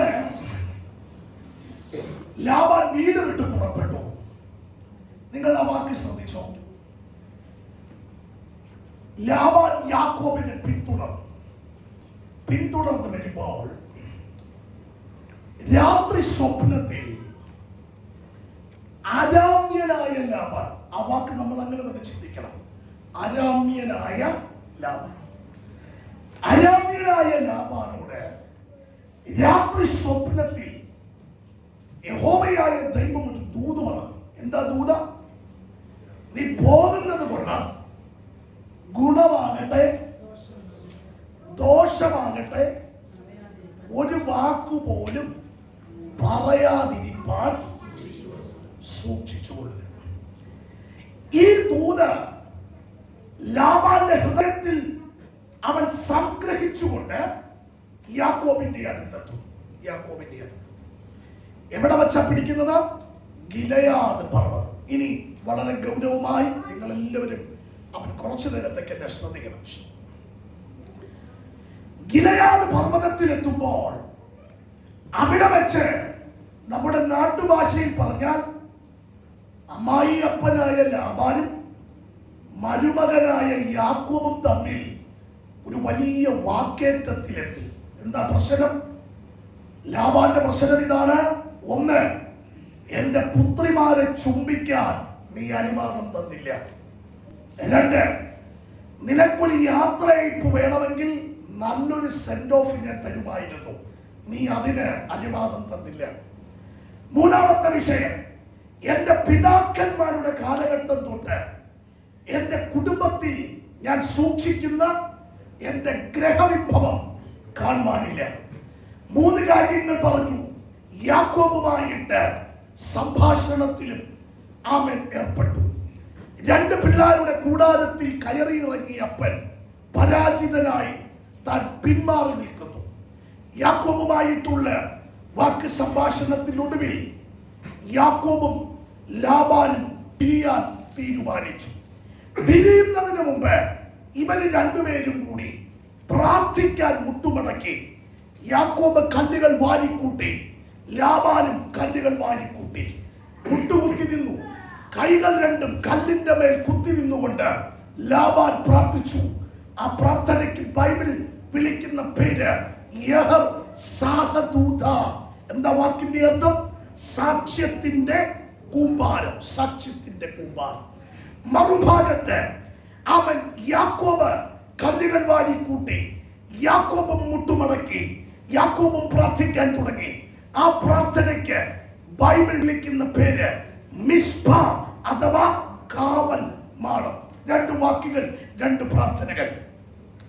യാക്കോബ് പ്രാർത്ഥിക്കുന്ന പ്രാർത്ഥന അവൻ ഈ മലയാളം ബൈബിളിനകത്ത് എനിക്ക് തോന്നുന്ന പ്രാർത്ഥന കൊടുത്തിട്ടില്ല. ആംപ്ലിഫൈഡ് ബൈബിൾ ഉപയോഗിക്കുന്ന ആരെങ്കിലും ഉണ്ടെങ്കിൽ നിങ്ങൾ ശ്രദ്ധിക്കുക. അതിനകത്ത് ചില വാക്കുകൾ അവൻ യാക്കോബിന്റെ പ്രാർത്ഥന വാക്കുകൾ രേഖപ്പെടുത്തിയിട്ടുണ്ട്. എന്താ യാക്കോബ് പ്രാർത്ഥിച്ചേ? യാക്കോബിന്റെ പ്രാർത്ഥന ഇങ്ങനെയാണ്: യഹോവയായ ദൈവമേ, എനിക്ക് വിരോധമായി ആരെങ്കിലും ദോഷം നിരൂപിച്ചാൽ, നിങ്ങൾ എന്നെ കേൾക്കുക, ആരെങ്കിലും എനിക്ക് വിരോധമായി ദോഷം ചെയ്താൽ എന്നല്ല, ദോഷം നിരൂപിച്ചാൽ അടുത്ത സെക്കൻഡ് ദൈവത്തിന്റെ ദൂതൻ ഇവിടെ വരണം.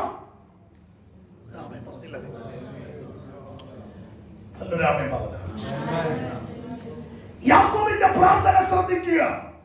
എനിക്ക് വിരോധമായി ആരെങ്കിലും ദോഷം ചെയ്താലെന്നല്ല, ദോഷം നിരൂപിച്ചാൽ അടുത്ത സെക്കൻഡ് ദൈവത്തിന്റെ ദൂതൻ ഇവിടെ വരണം. ഇത് പറഞ്ഞ് ആമേൻ പറയുകയും അടുത്ത അധ്യായം വായിക്കുന്നു. ദൈവത്തിന്റെ ദൂതൻ യാക്കോബിന് വേണ്ടി വെളിപ്പെട്ടു വന്നു. നല്ലൊരു ആമേൻ പറഞ്ഞാൽ. മുൻപിൽ ആര് നിൽക്കുമ്പോഴാണ് ഇത് പ്രാർത്ഥിക്കുന്നത്? ലാബാൻ മുൻപിൽ നിൽക്കുമ്പോ യാക്കോബിന്റെ പ്രാർത്ഥന, എനിക്ക് വിരോധമായി ദോഷം നിരൂപിച്ച ദൂതൻ വരണമെന്ന് പറഞ്ഞ് ആമേൻ പറയുമ്പോ ദൂതൻ വന്നു എന്ന് പറഞ്ഞാൽ അതിന്റെ അർത്ഥം എന്തുവാ? അത് തന്നെ. മുമ്പിൽ നിൽക്കുന്ന അരാമ്യനായ ലാബാൻ ഹൃദയത്തിനകത്ത് എവിടെയോ ദോഷം നിരൂപിച്ചു എന്നല്ലേ? ആണെങ്കിലാണെന്ന് പറഞ്ഞേ. അതെ, അരാമ്യനായ ലാബാൻ ഹൃദയത്തിനകത്ത് എവിടെയോ ദോഷം നിരൂപിച്ചു. അതുകൊണ്ടല്ലയോ ദൂതൻ അതിന്റെ നടുവിലിറങ്ങി വന്നത്. Praise God. ഇന്ന് രാത്രി ദോഷം ചെയ്താലല്ല, നിനക്ക് വിരോധമായി ദോഷമകത്ത് ചിന്തിക്കാൻ തുടങ്ങുമ്പോഴേ നിനക്ക് വേണ്ടി ദൂതന്മാർ ഇറങ്ങും. വിശ്വസിക്കാൻ ആളുകളുണ്ടെങ്കിൽ ആമേ പറഞ്ഞു തുടങ്ങാം.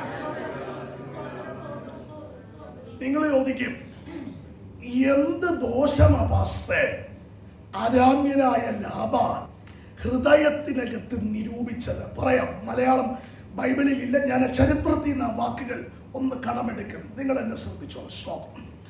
പഴയകാല ചരിത്രങ്ങൾ പഠിക്കുമ്പോൾ അന്ന് പ്രമാണങ്ങളില്ല. അന്ന് ഭൂമി അളക്കാൻ ഇന്നത്തെ പോലെ സർവേയോ റീസർവേ സംവിധാനങ്ങളില്ല. കാലിൽ കിടക്കുന്ന ചെരുപ്പൂരി ഭൂമിയിൽ എറിയുന്നു, ഭൂമി അവകാശം പിടിക്കുന്നു.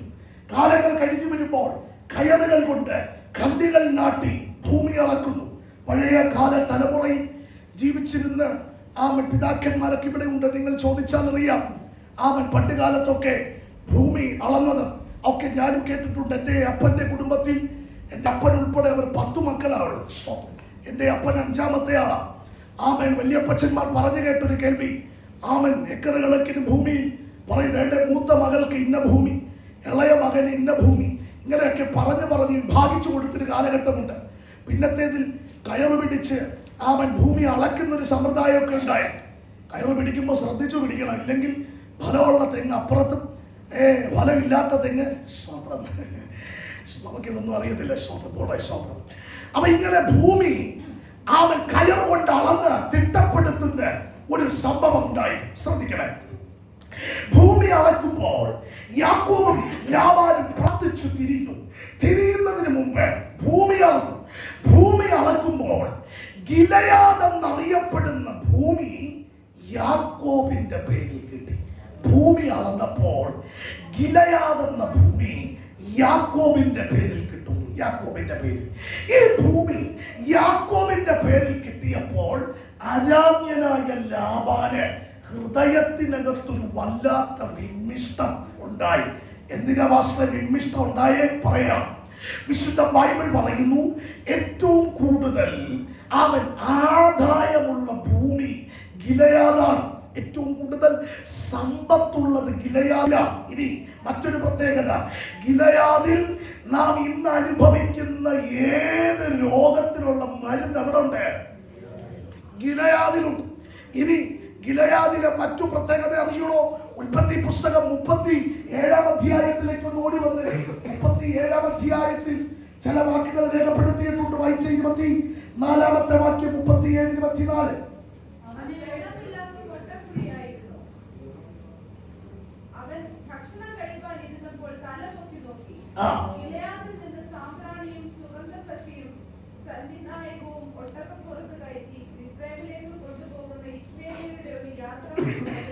മതി. ഗിലെയാദിൽ വരിക? നിങ്ങളൊന്ന് ഉറക്കെ പറഞ്ഞു. ഗിലെയാദിൽ എന്തൊക്കെ വരിക? സാമ്പ്രാണിയുണ്ട്, സുഗന്ധപ്പശയുണ്ട്, സന്നിനായകം. ഇത് മുഴുവനും ഗിലെയാദിൽ നിന്ന് കൊണ്ടുവരിക. ശ്രദ്ധിക്കണേ, അന്നത്തെ കാലഘട്ടത്തിൽ ഈ സുഗന്ധപ്പശയും സാമ്പ്രാണിയും സന്നിനായകവും സാധാരണക്കാരുടെ വീടിനകത്ത് ഉപയോഗിക്കാറില്ല. ഇത് ഏറ്റവും വിലപിടിപ്പുള്ളതാണ്. ഇതിനെ കച്ചവടക്കാർ വെട്ടിയെടുക്കും. ഇതിന്റെ മാർക്കറ്റിൽ കൊണ്ടുവരണം. കൊട്ടാരത്തിൽ നിന്നൊരു പർച്ചേസിംഗ് മാനേജർ ഈ മാർക്കറ്റിൽ വരും. അദ്ദേഹം ഈ വ്യക്തി ചോദിക്കുന്ന വില കൊടുത്ത് ഇത് മേടിക്കും. ഇതിനെ അന്ന് ഉപയോഗിക്കുന്നത് കൊട്ടാരത്തിലാണ്. അതുകൊണ്ട് അന്ന് സുഗന്ധപ്പശയും സാമ്പ്രാണിയും സന്നിനായകവും കോടിക്കണക്കിന് വിലമതിക്കുന്ന ഒട്ടനവധി സുഗന്ധദ്രവ്യങ്ങൾ, ഇന്ന് നമ്മൾ ഉപയോഗിക്കുന്ന സൗന്ദര്യവർദ്ധക വസ്തുക്കൾ, ഇന്നത്തെ പെർഫ്യൂം ഉൾപ്പെടെ ആരംഭം കുറിക്കുന്നത് അവിടെയാണ്. കോടിക്കണക്കിന് വിലമതിക്കുന്ന. കഴിഞ്ഞ ദിവസം ഒരു വാർത്ത വായിച്ചു. ഒരു അറബിയുടെ മകന്റെ വിവാഹ ചടങ്ങ് 2.5 കോടി രൂപയ്ക്കാണ് പെർഫ്യൂം മാത്രം ഉപയോഗിച്ചത്. 2.5 കോടി രൂപയ്ക്ക്. അതിന്റെ ഒരു ഡ്രോപ്സിനെ കുറിച്ച് ഞാൻ തപ്പി വന്നപ്പോൾ ലക്ഷക്കണക്കിന് വില മതിക്കുന്നുണ്ട്. അത് സ്തോത്രം. ശ്രദ്ധിക്കുക, ഇങ്ങനെ സുഗന്ധപ്പശയും സാമ്പ്രാണിയും സന്നിനായകവും നമ്മൾ ഉപയോഗിക്കുന്നത് കണക്കല്ല. ഇതിന്റെ ഫസ്റ്റ് ക്വാളിറ്റി അന്ന് ഗിലെയാദിൽ നിന്നാണ് എടുക്കുന്നത്. അപ്പൊ കോടിക്കണക്കിന് രൂപയുടെ ആസ്തി ഉൾക്കൊണ്ട് നിൽക്കുന്ന ഭൂമി അളന്ന് തിട്ടപ്പെടുത്തിയപ്പോൾ ആരുടെ പേര് കിട്ടി? യാക്കോബിന്റെ പേര് കിട്ടിയെന്ന് കണ്ടപ്പോൾ അരാമ്യനായ ലാബാന് ഹൃദയത്തിനകത്തൊരു വിമ്മിഷ്ടം ഉണ്ടായി. നിങ്ങൾ എന്റെ കൂടെ സഞ്ചരിക്കുക. Praise God. എത്രയോ പ്രാവശ്യം യാക്കോബിന്റെ നന്മ മാറ്റിയ ഈ മനുഷ്യന് കോടിക്കണക്കിന് രൂപയുടെ നന്മ ഒരു സുപ്രഭാതത്തിൽ യാക്കോബിന്റെ പേരിൽ കിട്ടിയെന്ന് കണ്ടപ്പോൾ അരാമ്യനായ ലാബാന് അടങ്ങിയിരിക്കാൻ പറ്റുന്നില്ല. അവന്റെ ഹൃദയത്തിൽ വിമ്മിഷ്ടം ഉണ്ടായി. ചാടി എഴുന്നേറ്റ് ചെന്ന് യാക്കോബിന്റെ കോളറിന് പിടിച്ചേച്ച് പകുതി എനിക്ക് താണോ എന്ന് പറയണമെന്നുണ്ട്. പക്ഷെ ഇവൻ മിണ്ടാൻ പറ്റുന്നില്ല. എന്താ കാര്യം? തൊട്ടു മുമ്പ് ഒരു ദൂത് അവിടെ യഹോവ പറഞ്ഞു വെച്ചു. എന്താ ദൂത്? പോകുന്നത് കൊള്ളാം, ഗുണമാകട്ടെ ദോഷമാകട്ടെ, ഒരു വാക്ക് നീ ഇനി മിണ്ടാൻ പാടില്ല.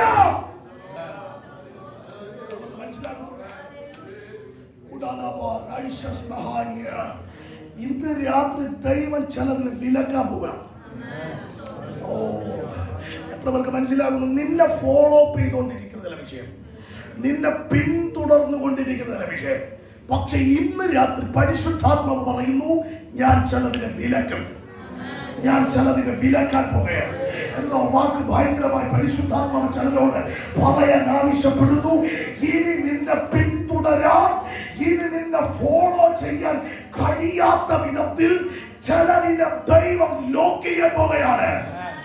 നിന്റെ അപ്പനോട് പിന്തുടർന്നു, നിന്റെ അപ്പന്മാരോട് പിന്തുടർന്നു, നിന്റെ തലമുറകളോട് ഇനി പിന്തുടരാൻ, ഇനി നിന്റെ കുടുംബത്തെ പിന്തുടരാൻ, ഇനി നിന്റെ ഉപജീവനത്തെ പിന്തുടരാൻ, ഇനി നിന്റെ ശുശ്രൂഷയെ പിന്തുടരാൻ, ഇനി നിന്റെ ഭവനത്തെ പിന്തുടരാൻ കഴിയാത്ത വിധത്തിൽ ഈ രാത്രി ദൈവം ചിലതിനെ ഈ രാത്രി വിലക്കും.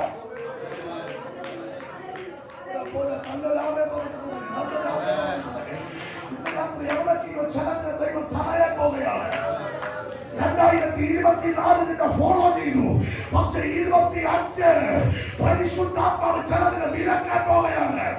പരിശുദ്ധാത്മാവ് ചിലതിനെ വിലക്കാൻ പോവുകയാണ്. ഈ രാത്രി ചില കുടുംബങ്ങളെ പിന്തുടരുന്ന, ചില തലമുറകളെ പിന്തുടരുന്ന ചില അരാമ്യ ശക്തികൾക്ക് ഈ രാത്രി ആരോഗ്യം വരും.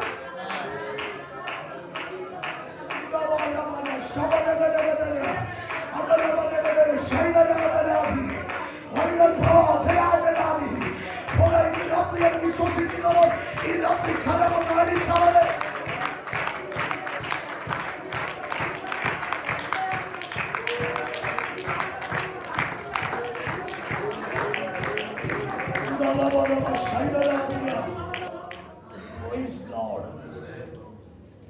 രാബിനായ ലാബാന് ചാടിച്ചെന്ന് കോളറിന് പിടിച്ചേച്ച് പകുതി എനിക്ക് തരണമെന്ന് പറയണമെന്നുണ്ട്.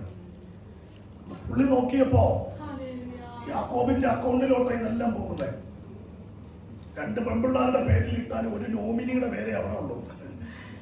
എങ്ങനെ കണക്കൂട്ടിയാലും മുഴുവൻ തുക യാക്കോബിന്റെ പേരിൽ പോകും. പലവട്ടം നന്മ മാറ്റിയ അരാമ്യനായ ലാബാന് ചാടിച്ചെന്ന് അവനെ പിടിക്കണമെന്നുണ്ട്. നിങ്ങൾ താഴോട്ട് വായിക്കുന്നത് ഇങ്ങനെയാണ്: ദോഷം ചെയ്യാൻ എൻ്റെ പക്കൽ ശക്തി ഉണ്ട്, പക്ഷെ ഇന്ന് രാത്രി ദൈവം ചിലതിന് വിലക്കുക. ഇന്ന് രാത്രി കുഞ്ഞിന്റെ കഴിവ് കൊണ്ട്, എബിലിറ്റി കൊണ്ടും മിടുക്ക് കൊണ്ടൊന്നും അല്ലേ ഇന്ന് രാത്രി ഇതിനകത്ത് നീ ഇരിക്കുന്നത്. ഈ കലക്കി കുടിച്ച ബോൺമിറ്റായുടെ ശക്തിയുമല്ലേ, കഴിച്ച പാരസെറ്റമോളിന്റെ ഗുണവുമല്ലേ, വണ്ടി ഇടിക്കാതെ വണ്ടി ഓടിക്കാൻ ലൈസൻസ് കിട്ടിയത് കൊണ്ടോ അറിയാവുന്നത് കൊണ്ടല്ലേ, നീ പോലും അറിയാതെ തമ്പുരാൻ ചിലതിനെ വിലക്കിയതാ.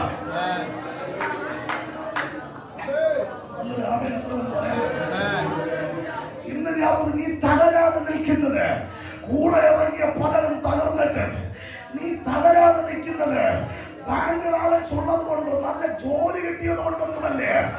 നീ പോലും അറിയാതെ പല രാത്രി നിന്നെ അടർത്തിക്കളയാൻ, ആ ദോഷം പ്രവർത്തിക്കാൻ ശക്തിയുള്ള പലരും ഇടവും വലവും നിന്റെ വീടിനകത്തോട്ട് കയറി വന്നിട്ട് നീ പോലും അറിയാത്ത പല രാത്രികൾ യഹോവയുടെ കാലം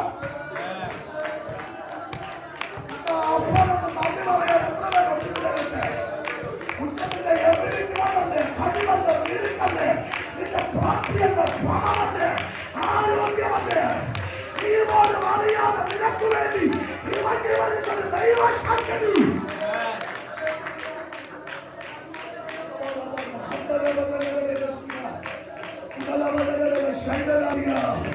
മരണത്തിന്റെ നിലവിളികൾ ഒന്നുമാറി ചില കുടുംബത്തെ വേട്ടയാടുന്നത് പോലെ കയറി വന്നിട്ട് പട്ടണം വിട്ടിട്ടും രാജ്യം വിട്ടിട്ട് ദേശം വിട്ടിട്ടും നിന്നെ വിടാതെ പിന്തുടരുന്ന പല ശക്തികളുണ്ട്. ആത്മാവ് ചില കുടുംബങ്ങളെ എടുത്തെടുത്ത് കാണിക്കുക.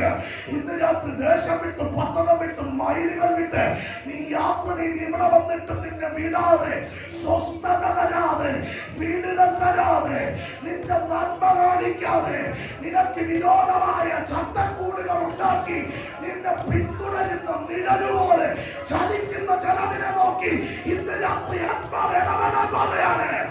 ഈ രാത്രി സ്വർഗ്ഗം നിനക്ക് വേണ്ടി ഈ രാത്രി സംസാരിക്കാൻ പോവുകയാണ്.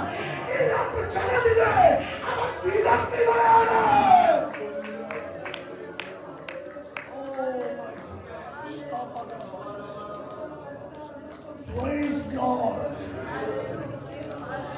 ശ്രദ്ധിക്കുക, രണ്ടാമത്തെ ശക്തി അരാമ്യ ശക്തി.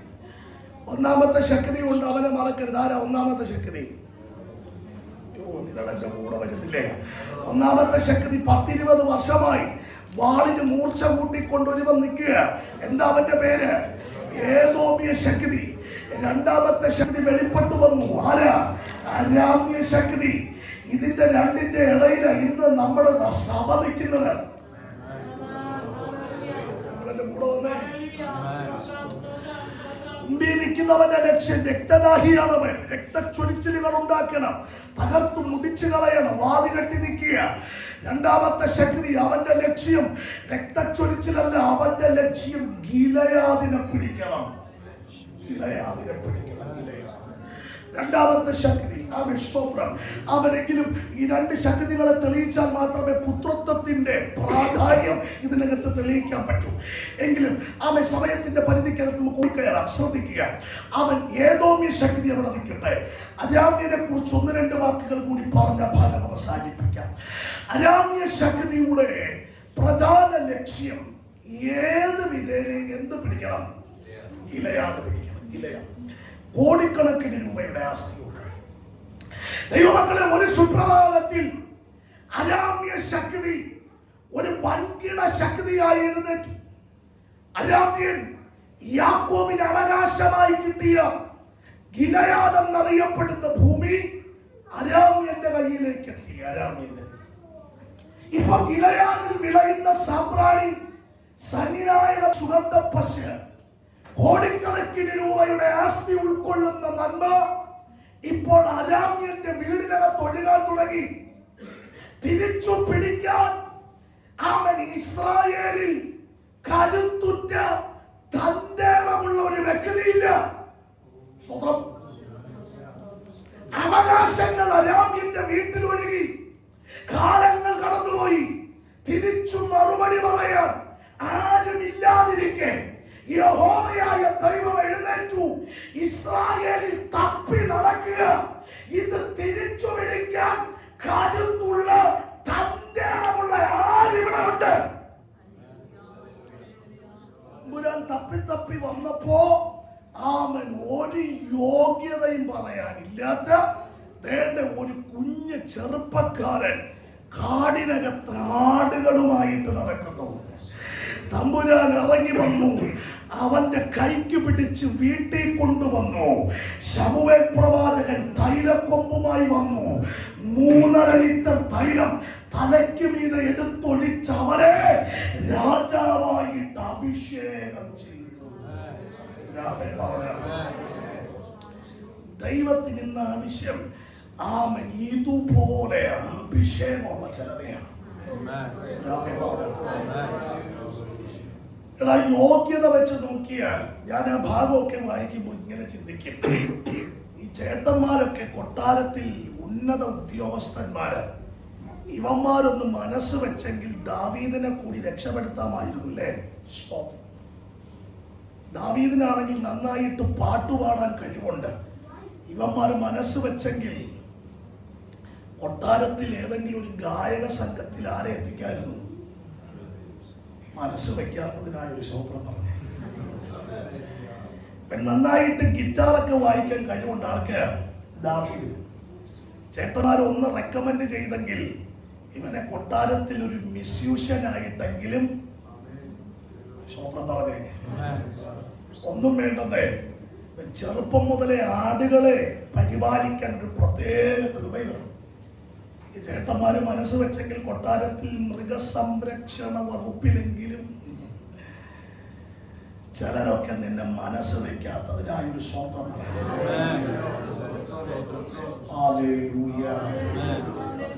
ഇന്ന് രാത്രി ദൈവത്തിന് നിന്റെ പേരൊരു പദ്ധതിയുണ്ട്. എവിടൊക്കെയോ കരയുന്ന ചിലതിനോട് ഇന്ന് രാത്രി പരിശുദ്ധമായി എന്ന് പറയാം. എവിടോ എനിക്ക് ഓടിക്കയറാൻ പറ്റുന്നില്ല, എന്നോടൊപ്പമുള്ള പലരും ഓടിക്കയറി, പലരും പലയിടത്തെത്തി. ഇന്ന് രാത്രി പരിശുദ്ധാത്മാവ് നിന്നോട് ഇന്ന് രാത്രി ഇടപെടുകയാണ്. എനിക്ക് നിന്നെ കുറിച്ചൊരു പദ്ധതിയുണ്ട്. ഇന്ന് രാത്രി മനുഷ്യൻ നിരൂപിക്കുന്നത് പോലെയല്ല. ഞാൻ ആത്മാവിൽ കണ്ണി റോക്കറ്റിന് തീ കൊളുത്തുന്നത് പോലെ, റോക്കറ്റ് കുതിക്കുന്നത് പോലെ ഞാൻ ആത്മാവിൽ പറയും. സഭ എക്സ്പെക്ട് ചെയ്യുന്ന ആൾക്കാരല്ലേ.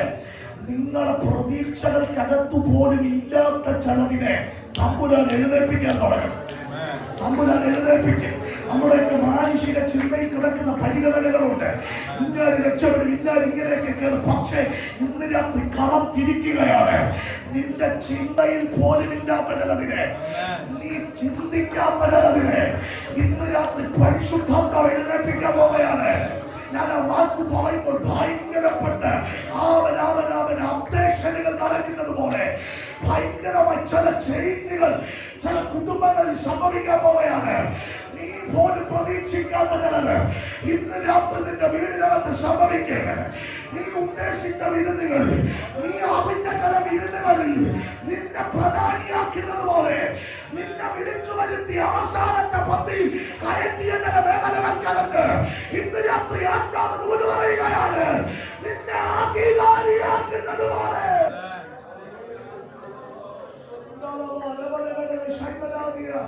അന്തരാജനെ വിട്ടുകൊടുക്ക്. ഇന്ന് രാത്രി ഏൽപ്പിച്ചു കൊടുക്കാൻ നിന്റെ ഹൃദയമുണ്ടെങ്കിൽ, സമർപ്പിക്കാൻ ഒരു നാവുണ്ടെങ്കിൽ ഇന്ന് രാത്രി ചിലതിനെ ദൈവം എഴുന്നേൽപ്പിക്കാൻ പോകുകയാണ്. കുടുംബം തള്ളിയതാകട്ടെ, സമൂഹം തള്ളിയതാകട്ടെ, ഇന്ന് അഭിഷേകം ചിലതിനെ എഴുന്നേൽപ്പിക്കും. വിശ്വസിക്കുന്നവരുണ്ടെങ്കിൽ ആമേൻ പറഞ്ഞേ. ഞാൻ ആ വാക്കിനെ ഇങ്ങനെ പറയാം. ജന്മം കൊണ്ട് നിനക്ക് കിട്ടാത്തത് അഭിഷേകം കൊണ്ട് കിട്ടും.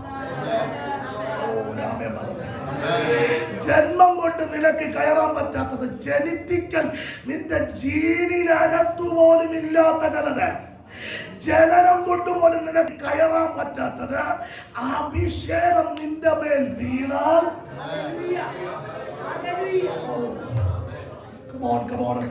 പറയാൻ പറ്റുമോ? ജന്മം കൊണ്ട് നിനക്ക് കയറാൻ പറ്റാത്ത ചില മേഖല നിന്റെ മേൽ വീണ അഭിഷേകത്താൽ.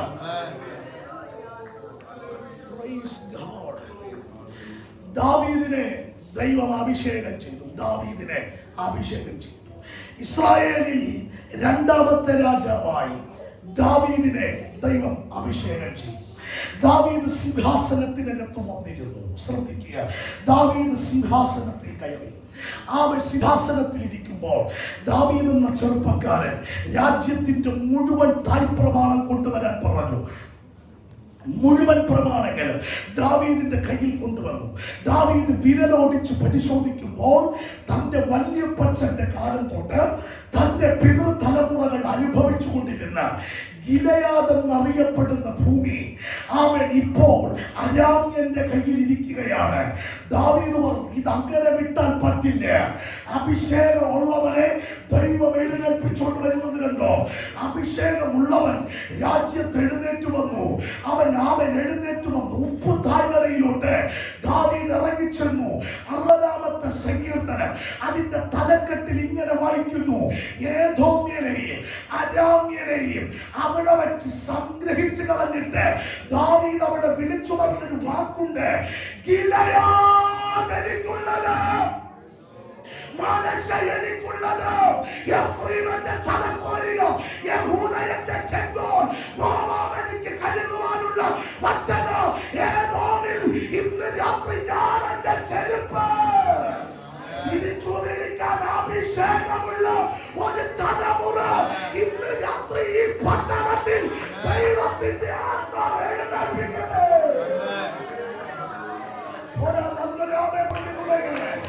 ഇന്ന് രാത്രി മറുപടി കത്തുകൊടുക്കാൻ, മറുപടി പറയാൻ നിന്റെ തലമുറയും നിന്റെ കുടുംബവും അനുഭവിക്കേണ്ട വിടുതലുകളെ കാർന്ന് തിന്നുന്ന അരാമ്യന് മറുപടി പറയാൻ ഇന്ന് രാത്രി അഭിഷേകമുള്ള ഒരു തലമുറ ഈ രാത്രി ഇതിനകത്ത് എഴുന്നേൽക്കണം.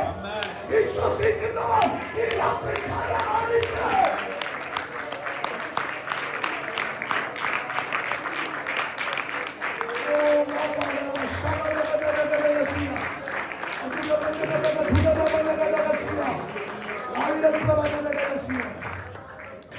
ഇന്ന് രാത്രി നിന്നെ അഭിഷേകം ചെയ്തത് മിണ്ടാതിരിക്കാനല്ല.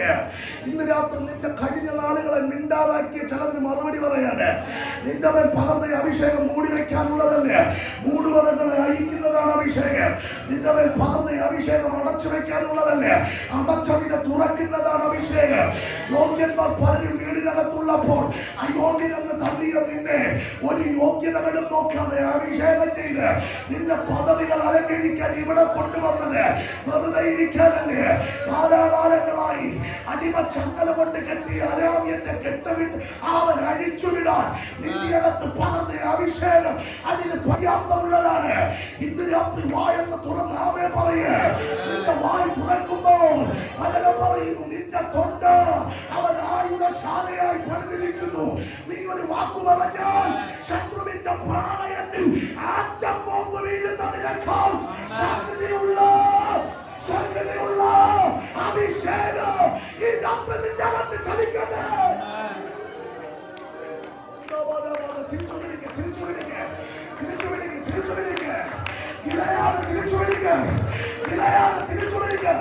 നിന്റെ അഭിഷേകം ചെയ്യുന്നത് വെള്ളയിരിക്കാനല്ല.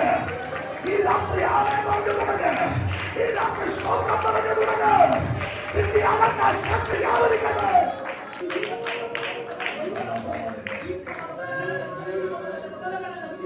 ഇന്ന് രാത്രി ദാവീദ് എഴുന്നേറ്റതുപോലെ ഇതിനകത്ത് അഭിഷേകത്തോടെ ചിലത് എഴുന്നേൽക്കണം.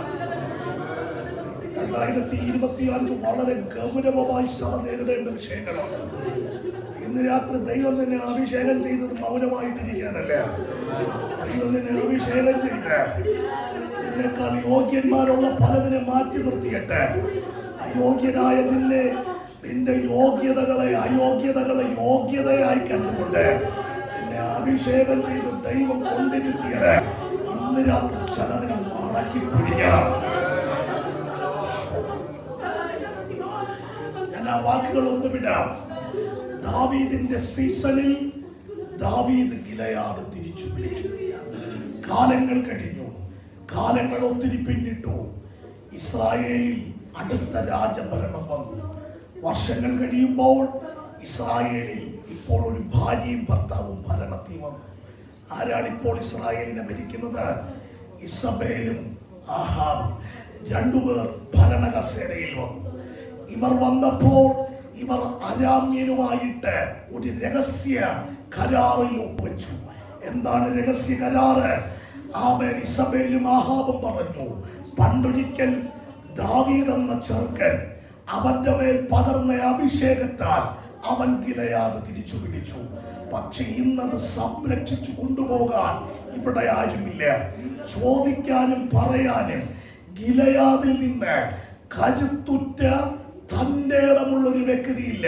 ആ വാക്ക് നിങ്ങൾ കേൾക്കുക.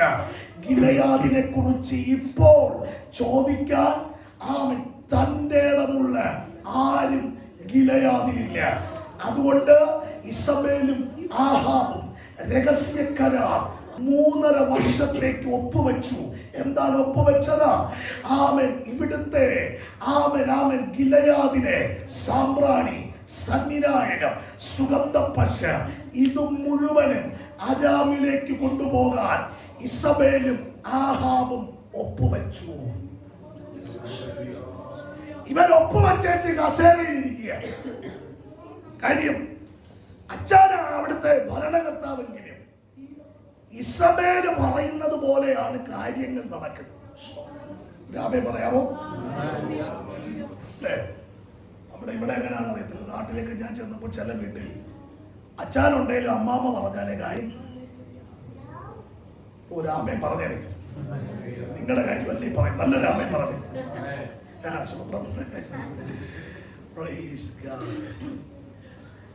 എന്തിനാ ഈ ചില വീട്ടില് ഒരിടത്ത് ചെന്നപ്പോ പറഞ്ഞ റേഷൻ കാർഡിലൊക്കെ ഇപ്പൊ ഞങ്ങളുടെ പേരാണ്. ചിലയിടത്ത് ചെന്നാല് ഈ അമ്മാമ്മയെ സ്റ്റീറിങ്ങെ പിടിക്കുന്നത്. ഞാൻ വർഷങ്ങൾക്ക് മുമ്പ് ബാംഗ്ലൂരിൽ ഒരു യോഗത്തിന് ശുശ്രൂഷിക്കാൻ ഒരു അസംബ്ലി ബോർഡ് ചർച്ച 500 വിശ്വാസികളുണ്ട്. പകൽ യോഗത്തിന് ഭയങ്കര ആത്മപ്രവൃത്തി വെളിപ്പെട്ടു. ഒത്തിരി കുഞ്ഞുങ്ങൾ അഭിഷേകം പ്രാപിച്ചു. പലരുടെ ശരീരം ദുരാത്മാക്കളെ. കൂട്ടത്തിലൊരു അമ്മാമ്മ പ്രവചിക്കാൻ ഈ പ്രവചനമൊക്കെ കഴിഞ്ഞ് പ്രാർത്ഥിക്കാൻ ഒരു ഓട്ടർ കോൾ കൊടുത്ത് എല്ലാവരും ഓടി മുമ്പിൽ വന്നു. പ്രാർത്ഥിച്ചു. ഈ അമ്മാമ്മയ്ക്ക് വേണ്ടി പ്രാർത്ഥിച്ചപ്പോൾ എന്നോട് പറഞ്ഞു, പാസ്റ്റർ ഉച്ചഭക്ഷണം ഞങ്ങളുടെ വീട്ടിലാണ്. ഒത്തിരി സന്തോഷം. ഞാനും പാസ്റ്ററും കൂടി ഉച്ചഭക്ഷണം കഴിക്കാനാണ് വീട്ടിൽ ചെന്നു. ഈ കാറ് കയറി ചെല്ലത്തിൽ ഇച്ചിരി നടന്നു കിടന്നു. ഞങ്ങളവിടെ നടന്നു ചെന്നപ്പോൾ വീടിന്റെ ഡോറ് തുറന്നു കിടപ്പുണ്ട്. പോകുന്ന വഴിക്ക് എന്നോട് പാസ്റ്റർ പറഞ്ഞാൽ ഏറ്റവും പുറകിലിരിക്കുന്ന അച്ഛനെ കണ്ടായിരുന്നു. പൊക്കോളൂ. ഞാൻ കണ്ടായിരുന്നു. അദ്ദേഹം ഞങ്ങളുടെ ചർച്ചിന്റെ സെക്രട്ടറി. അദ്ദേഹത്തിന്റെ ഭാര്യയായിരുന്നു പ്രവചിച്ചത്. ഞാൻ വീട്ടിൽ ചെന്ന ദൈവമക്കളെ വാതിലെ മുട്ടി കല്ലൊക്കെ അടിച്ചു. പക്ഷെ ആരും പുറത്തോട്ട് വരുന്നില്ല. അടുക്കളയിലാണെങ്കിൽ ഭയങ്കര ഒച്ചപ്പാട്. പാത്രം വീഴുന്നു, സ്പൂൺ വീഴുന്നു. എനിക്ക് മനസ്സിലായി നല്ല വിഭവസമൃദ്ധമായ ഫുഡ് ഉണ്ടാക്കിക്കൊണ്ടിരിക്കുക. പക്ഷെ ഇവരാരെങ്കിലും പുറത്തോട്ട് വന്നാലല്ലേ അകത്തോട്ടൊന്ന് കയറാൻ പറ്റും. ഇടയ്ക്കിടയ്ക്ക് ആ വീട്ടിൽ അച്ഛൻ്റെ ശബ്ദം കേൾക്കാം. ഇച്ചിരി ഒരു പരിപരിക്കനായ ശബ്ദം. അച്ഛൻ പറയാൻ, ഞാൻ നിന്നെ കൊല്ലുപടി എന്നാ പറയുന്നത്. ഞാൻ നിന്നെ കൊല്ലുമെന്ന് പറയുന്നുണ്ട്. ഞാൻ ചോദിച്ചു, പാസ്റ്റർ എന്തെങ്കിലും പ്രശ്നമുണ്ടോ? ഒന്നുമില്ല. എന്റെ ദൈവമക്കളെ പറഞ്ഞോണ്ട് എനിക്ക് 2 ഇഡലി പൊങ്ങി വന്ന് ഈ പാസ്റ്റർ നെഞ്ചിലോട്ട് വീണു. ഞാൻ പറഞ്ഞു, പാസ്റ്റർ മാറി നിൽക്കും, ചിലപ്പോ സാമ്പാർ വരാനും സാധ്യതയുണ്ട്. എന്തുവാ പ്രശ്നം എന്നറിയത്തില്ല. ഞങ്ങള് എന്തോ ആയിട്ട് ഈ ഡോറ് പതുക്കെ തുറന്ന് അകത്തോട്ട് കയറി അടുക്കളയിൽ ചെന്ന് കണ്ട കാഴ്ച എൻ്റെ ദൈവമക്കളെ എൻ്റെ ഹൃദയത്തിൽ നിന്ന് മാഞ്ഞു പോയിട്ടില്ല. കൊല്ലും എന്ന് പറഞ്ഞ് വെല്ലുവിളിക്കുന്ന അച്ഛൻ അന്തരീക്ഷത്തിൽ നിൽക്കുക. അമ്മാമ്മ കഴുത്തിന് പിടിച്ച് നിർത്തിയേക്കുക. ഈ അമ്മാമ്മ പിടിവിട്ടിട്ട് വേണ്ട ഈ അച്ഛനൊന്ന് കൊല്ലാൻ. ഞാൻ ആ പാസ്റ്ററോട് ചോദിച്ചു, ഈ അമ്മാമ്മയാണോ രാവിലെ ചർച്ചയിൽ പ്രവചിച്ചത്? ദൈവമക്കളെ 4 ചുവരുള്ള ബിൽഡിങ്ങിനകത്തോട്ട് വന്നാൽ എന്തോ ഒരു ആത്മീയതയാണ്. ഈ യോഗം കഴിഞ്ഞ് വെളിയിലോട്ട് ഇറങ്ങി ഇവരാരാന്ന് അറിയണമെങ്കിൽ നിങ്ങളെ മിണ്ടുന്നില്ല, നിങ്ങളുടെ കാര്യമല്ലേ ഓടെ ആ വിഷയം വിടുക. ചില വീടുകളിൽ ചെന്നാൽ ഇതാ ഇവിടെ ഭരിക്കുന്നത് ആഹാബാണേലും കൺട്രോളിങ് ചെയ്യുന്നത് മുഴുവൻ ഇസബേലാണ്. എന്താ കാര്യം അറിയണോ? ആഹാബ് ഇസബേലിനെ വിവാഹം ചെയ്യുമ്പോ ഇസബേലിന്റെ അപ്പൻ സ്ത്രീധനമായി അന്ന് കൊടുത്തത് ബാൽ എന്നറിയപ്പെടുന്ന ഒരു ശക്തിയാണ്. ബാൽ ബാൽ എന്ന വാക്കിന്റെ അർത്ഥം രണ്ടർത്ഥമുണ്ട്. ബാൽ ഒന്ന്, ഇത് പ്രകൃതിയുടെ ദൈവമാണ്, പ്രകൃതിയുടെ ദൈവം. രണ്ടാമത്തെ അർത്ഥം ഉടമസ്ഥ അവകാശം എന്നൊരർത്ഥമുണ്ട്. അപ്പൊ ഇത് സ്ത്രീധനമായി കൊടുത്തു. ആരാ കൺട്രോൾ ചെയ്തതെന്നറിയോ? ആരാ കൺട്രോൾ ചെയ്തേ? ഇസബേലാണ്. ഇസബേൽ എന്തോ മനസ്സിലായി? ഈ ഉടമസ്ഥാവകാശം ഞാൻ ഉദാഹരണം പറയാം. ഞാൻ ഈ പ്രസംഗിച്ചുകൊണ്ടിരുന്ന ഈ മൈക്ക് എനിക്ക് അങ്ങ് ഇഷ്ടപ്പെട്ടു. കൊള്ളാം, നല്ലൊരു മൈക്ക്. പോകുമ്പോൾ ഇത് കൊണ്ടുപോയാലോ എന്നൊരു ചിന്ത എൻ്റെ അകത്ത്. പക്ഷെ ഈ പാസ് കാണുന്ന എങ്ങനെ കൊണ്ടുപോകും? ഞാനങ്ങോട്ട് മാറി നിന്ന് ബാലിനെ വിളിക്കും. ബാലിനോട് പറയും, മൈക്ക് എനിക്ക് ഇഷ്ടപ്പെട്ടു, ഇതെനിക്ക് തന്നേക്കണം, ഇത്രയും പറഞ്ഞാൽ മതി. യോഗ കഴിഞ്ഞാൽ വെളിയിറങ്ങുമ്പോൾ ഈ പാസ് എൻ്റെ കൂടെ മതി, മൈക്ക് കൊണ്ട് തരും. ഇത്ര ശക്തി ആർക്കുണ്ട്? ബാലിന്. അതുകൊണ്ട് നാബോത്തിന്റെ മുന്തിരിത്തോട്ടം കണ്ടപ്പോ എന്താക്കാൻ തോന്നിയേ? ഇത് കൺട്രോൾ ചെയ്യുന്നത് അമ്മാമ്മയെ കൺട്രോൾ ചെയ്യുന്നത്. അതുകൊണ്ട് അച്ഛനൊരു പേടിയുണ്ട്, നാളെ ഇവിടെ എന്നെ തട്ടിക്കളഞ്ഞ് വേറെ ആരെയും ഇവിടെ. അതുകൊണ്ട് അമ്മാമ്മ പറയുന്നതിന് എല്ലാത്തിനും എസ് വെച്ചേ പറ്റൂ അച്ഛൻ. ഇവര് രണ്ടുപേരും കൂടി അധികാര കസേരയിൽ ഇരുന്ന് ഭരണം നടത്തുമ്പോൾ അവർ അന്ന് വെച്ചൊരു ഉടമ്പടിയാണ് ഗിലയാദിന്റെ വിടുതൽ അരാമീന് കൊടുക്കുക. കണ്ടീഷൻ 3 വർഷം. ചോദിക്കാനും പറയാനും ആരുമില്ല ഇവിടെ. പണ്ടൊരു ചെറുക്കനുണ്ടായിരുന്നു, പേരെന്തുവാ? ദാവീദ്. ഇപ്പൊ ആരുമില്ല. പറഞ്ഞ ഒപ്പുവെച്ച് ഭാര്യയും ഭർത്താവും കസേരയിരിക്കുമ്പോ നാട്ടെ രാജകിങ്കരൻ വന്ന് അവൻ ഇസബേലിനോട് ആഹാബിനോട് പറയുക, അങ്ങയെ കാണാൻ ഒരാൾ വെളിയിൽ നിൽക്കുക, അകത്തോട്ട് വരണമെന്ന് പറഞ്ഞു. കയറി വരാൻ പറയട്ടെ. രാജാവ് പറഞ്ഞു കയറി വരാൻ. ദൂരെ നിന്ന് നോക്കിയപ്പോ താടിയും വളർത്തി രോമമൊക്കെ വളർത്തി പ്രാർത്ഥനായ ഒരു മനുഷ്യൻ കയറി വന്ന് ഇസബേലിന്റെയും ആഹാബിന്റെ മുമ്പിൽ വന്നിട്ട് ഒറ്റ മറുപടി, ഞാൻ ആരാന്നറിയോ? ഞാൻ ഗിലെയാദിൽ നിന്നുള്ള തിസ്ബ്യനായ ഏലിയാവത്രേ.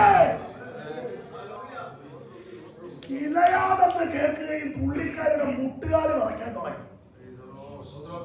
അത് എഴുതി കൊടുത്തേക്കുന്നത് ഒരുത്തൻ ഇവിടെ ഇല്ലെന്ന്.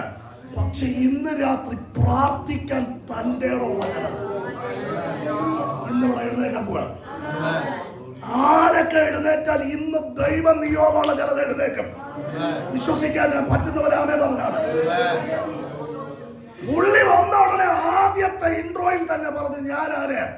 സാധാരണ ഈ പഴയ നിയമ പുസ്തകമൊക്കെ പഠിക്കുമ്പോൾ മോശയെ കുറിച്ചാണ് വായിക്കുന്നതെങ്കിൽ നമ്മൾ 1-ാം അധ്യായത്തിൽ വായിച്ച മോശയെ കിട്ടില്ല. മോശയുടെ അപ്പൂപ്പന്റെ പേര് കൊണ്ട് ഇങ്ങനെ വായിക്കണം. ഇന്നാരുടെ മകൻ ഇന്നാരെ ജനിപ്പിച്ചു, ഇന്നാരുടെ ഇങ്ങനെ പറഞ്ഞ് 2-ാം അധ്യായത്തിലെ നമ്മൾ ഉദ്ദേശിച്ച ആളെ കിട്ടുന്നത്. പക്ഷെ ഇവിടെ വന്നപ്പോൾ തമ്പുരാൻ പറഞ്ഞ പാരമ്പര്യം പറയാൻ സമയമില്ല, അപ്പന്റെ പേര് പറയാൻ സമയമില്ല. വന്ന ഉടനെ പുള്ളിയെ വെളിപ്പെടുത്തി, ഇവൻ ഗിലെയാദി എന്നുള്ളത്. ഗിലെയാദെന്ന് കേൾക്കി ഇവന്റെ മുട്ടുകാല് പറയ്ക്കാൻ തുടങ്ങി. കാര്യം എഴുതി കൊടുത്തേച്ച് വന്നിരിക്കുക. ഇവൻ വന്നിട്ട് ആദ്യത്തെ മറുപടി, ഞാൻ പറയാതെ ഇവിടെ മഞ്ഞും മഴയും ഉണ്ടാകില്ല. എന്റെ ചോദ്യം, എലിയാവേ, നീ വന്നേച്ച് പറയേണ്ടത് എന്റെ രാജ്യത്തിന്റെ പ്രമാണം തിരിച്ചു തരണമെന്നല്ലേ? നീ എഴുതി കൊടുത്ത ഭൂമിയുടെ പ്രമാണം തിരിച്ചു തരണമെന്നല്ലേ പറയണ്ടേ? പക്ഷെ എന്താ അങ്ങനെ പറയാത്ത? ഏലിയാവിന്റെ മറുപടി പ്രസംഗിക്കുന്ന നിനക്കും കേൾക്കുന്ന നിങ്ങൾക്കും എഴുതി കൊടുത്ത ഇസബേലിനും ഇതിനെക്കുറിച്ച് അറിയത്തില്ല. കാര്യം എന്താണെന്നറിയോ? ഇവൻ എഴുതി കൊടുത്തേക്കുന്നത് 3.5 വർഷത്തേക്ക്. എന്ത് കണ്ടിട്ടാ? ഇവിടുത്തെ സാമ്പ്രാണിയും സന്നിനായവോ സുഗന്ധ പശയും കോടിക്കണക്കിന് രൂപ കണ്ടിട്ടല്ലേ എഴുതി കൊടുത്തത്. ഇത് ഇവന്റെ കയ്യിൽ വിളഞ്ഞു കിട്ടണമെങ്കിൽ ഈ ഭൂമിയിൽ യഥാസമയം മഞ്ഞും മഴയും പെയ്യണം. ഇത് പെയ്യാത്തടത്തോളം കാലം 1 രൂപയുടെ ആദായം ഇവൻ എടുക്കാൻ പറ്റില്ല. അതിന്റെ അർത്ഥം ഇത്രയേ ഉള്ളൂ, നീ പറയാതെ ഇവിടെ ഒരിറ്റ് നന്മ അവന്റെ വീട്ടിൽ ചലിക്കില്ല. നിന്റെ നാവിനകത്ത് ഇന്ന് രാത്രി ഇങ്ങനൊരു അഭിഷേകത്തെ പകരമോ പ്രാർത്ഥിക്കുന്ന ഏലിയാവിനെ ദൈവം എഴുന്നേൽപ്പിച്ചു. ഞാൻ വാക്കുകൾ പരിമിതപ്പെടുത്തുകയാണ്. അവൻ ഇവിടെ നിന്ന് നേരെ അവൻ ഏദോമിലേക്ക് എത്തണം. ഏദോമിനെ ജയിച്ചാലേ യാബോക്കിന്റെ കടവിൽ ഇവന്റെ മേൽ കൈമാറുന്ന പുത്രത്വം വെളിപ്പെടുത്താൻ പറ്റൂ. പുത്രത്വം വെളിപ്പെടുത്തണമെങ്കിൽ പിതൃത്വത്തെ കുറിച്ച് പറയണം. പഴയ പിതൃത്വം പൊളിച്ചാലേ പുത്രത്വത്തിന്റെ അവകാശം വെളിപ്പെടും. പക്ഷെ ഇന്ന് രാത്രി സമയത്തിന്റെ പരിധിക്ക് മുമ്പിൽ ഞാൻ ആ ഭാഗം അവസാനിപ്പിക്കാം. ഇന്ന് പട്ടണത്തെ അടക്കി വാഴുന്ന ചില സ്ത്രീ ശക്തികൾ പട്ടണത്തെ നശിപ്പിക്കുന്ന ഇസബേലി ആഹാബിന്റെ കൂട്ടുകെട്ടിന് മറുപടി പറയാൻ പ്രാർത്ഥിക്കുന്ന ചില ഏലിയാവുമാർ ഇവിടെ എഴുന്നേക്കാൻ പോകുകയാണ്. ഒരുമിച്ച് കണ്ണുകളെല്ലാം അടച്ചിരിക്കുന്ന ഇരിപ്പിടത്തിയത് ദയവായി 1-2 മിനിറ്റ് കൂടി നമുക്ക് എഴുന്നേറ്റ് നിൽക്കാം. ഒരു വാക്ക് ചേർന്ന് പ്രാർത്ഥിക്കാൻ പോകുകയാണ്. നിന്റെ നാവിനകത്ത് ഇന്ന് രാത്രി ഒരു അഭിഷേകത്തെ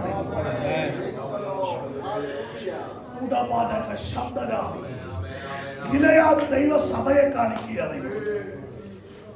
പണ്ട് ഗിലെയാദിൽ വലിയ വടവൃക്ഷങ്ങളുണ്ട്.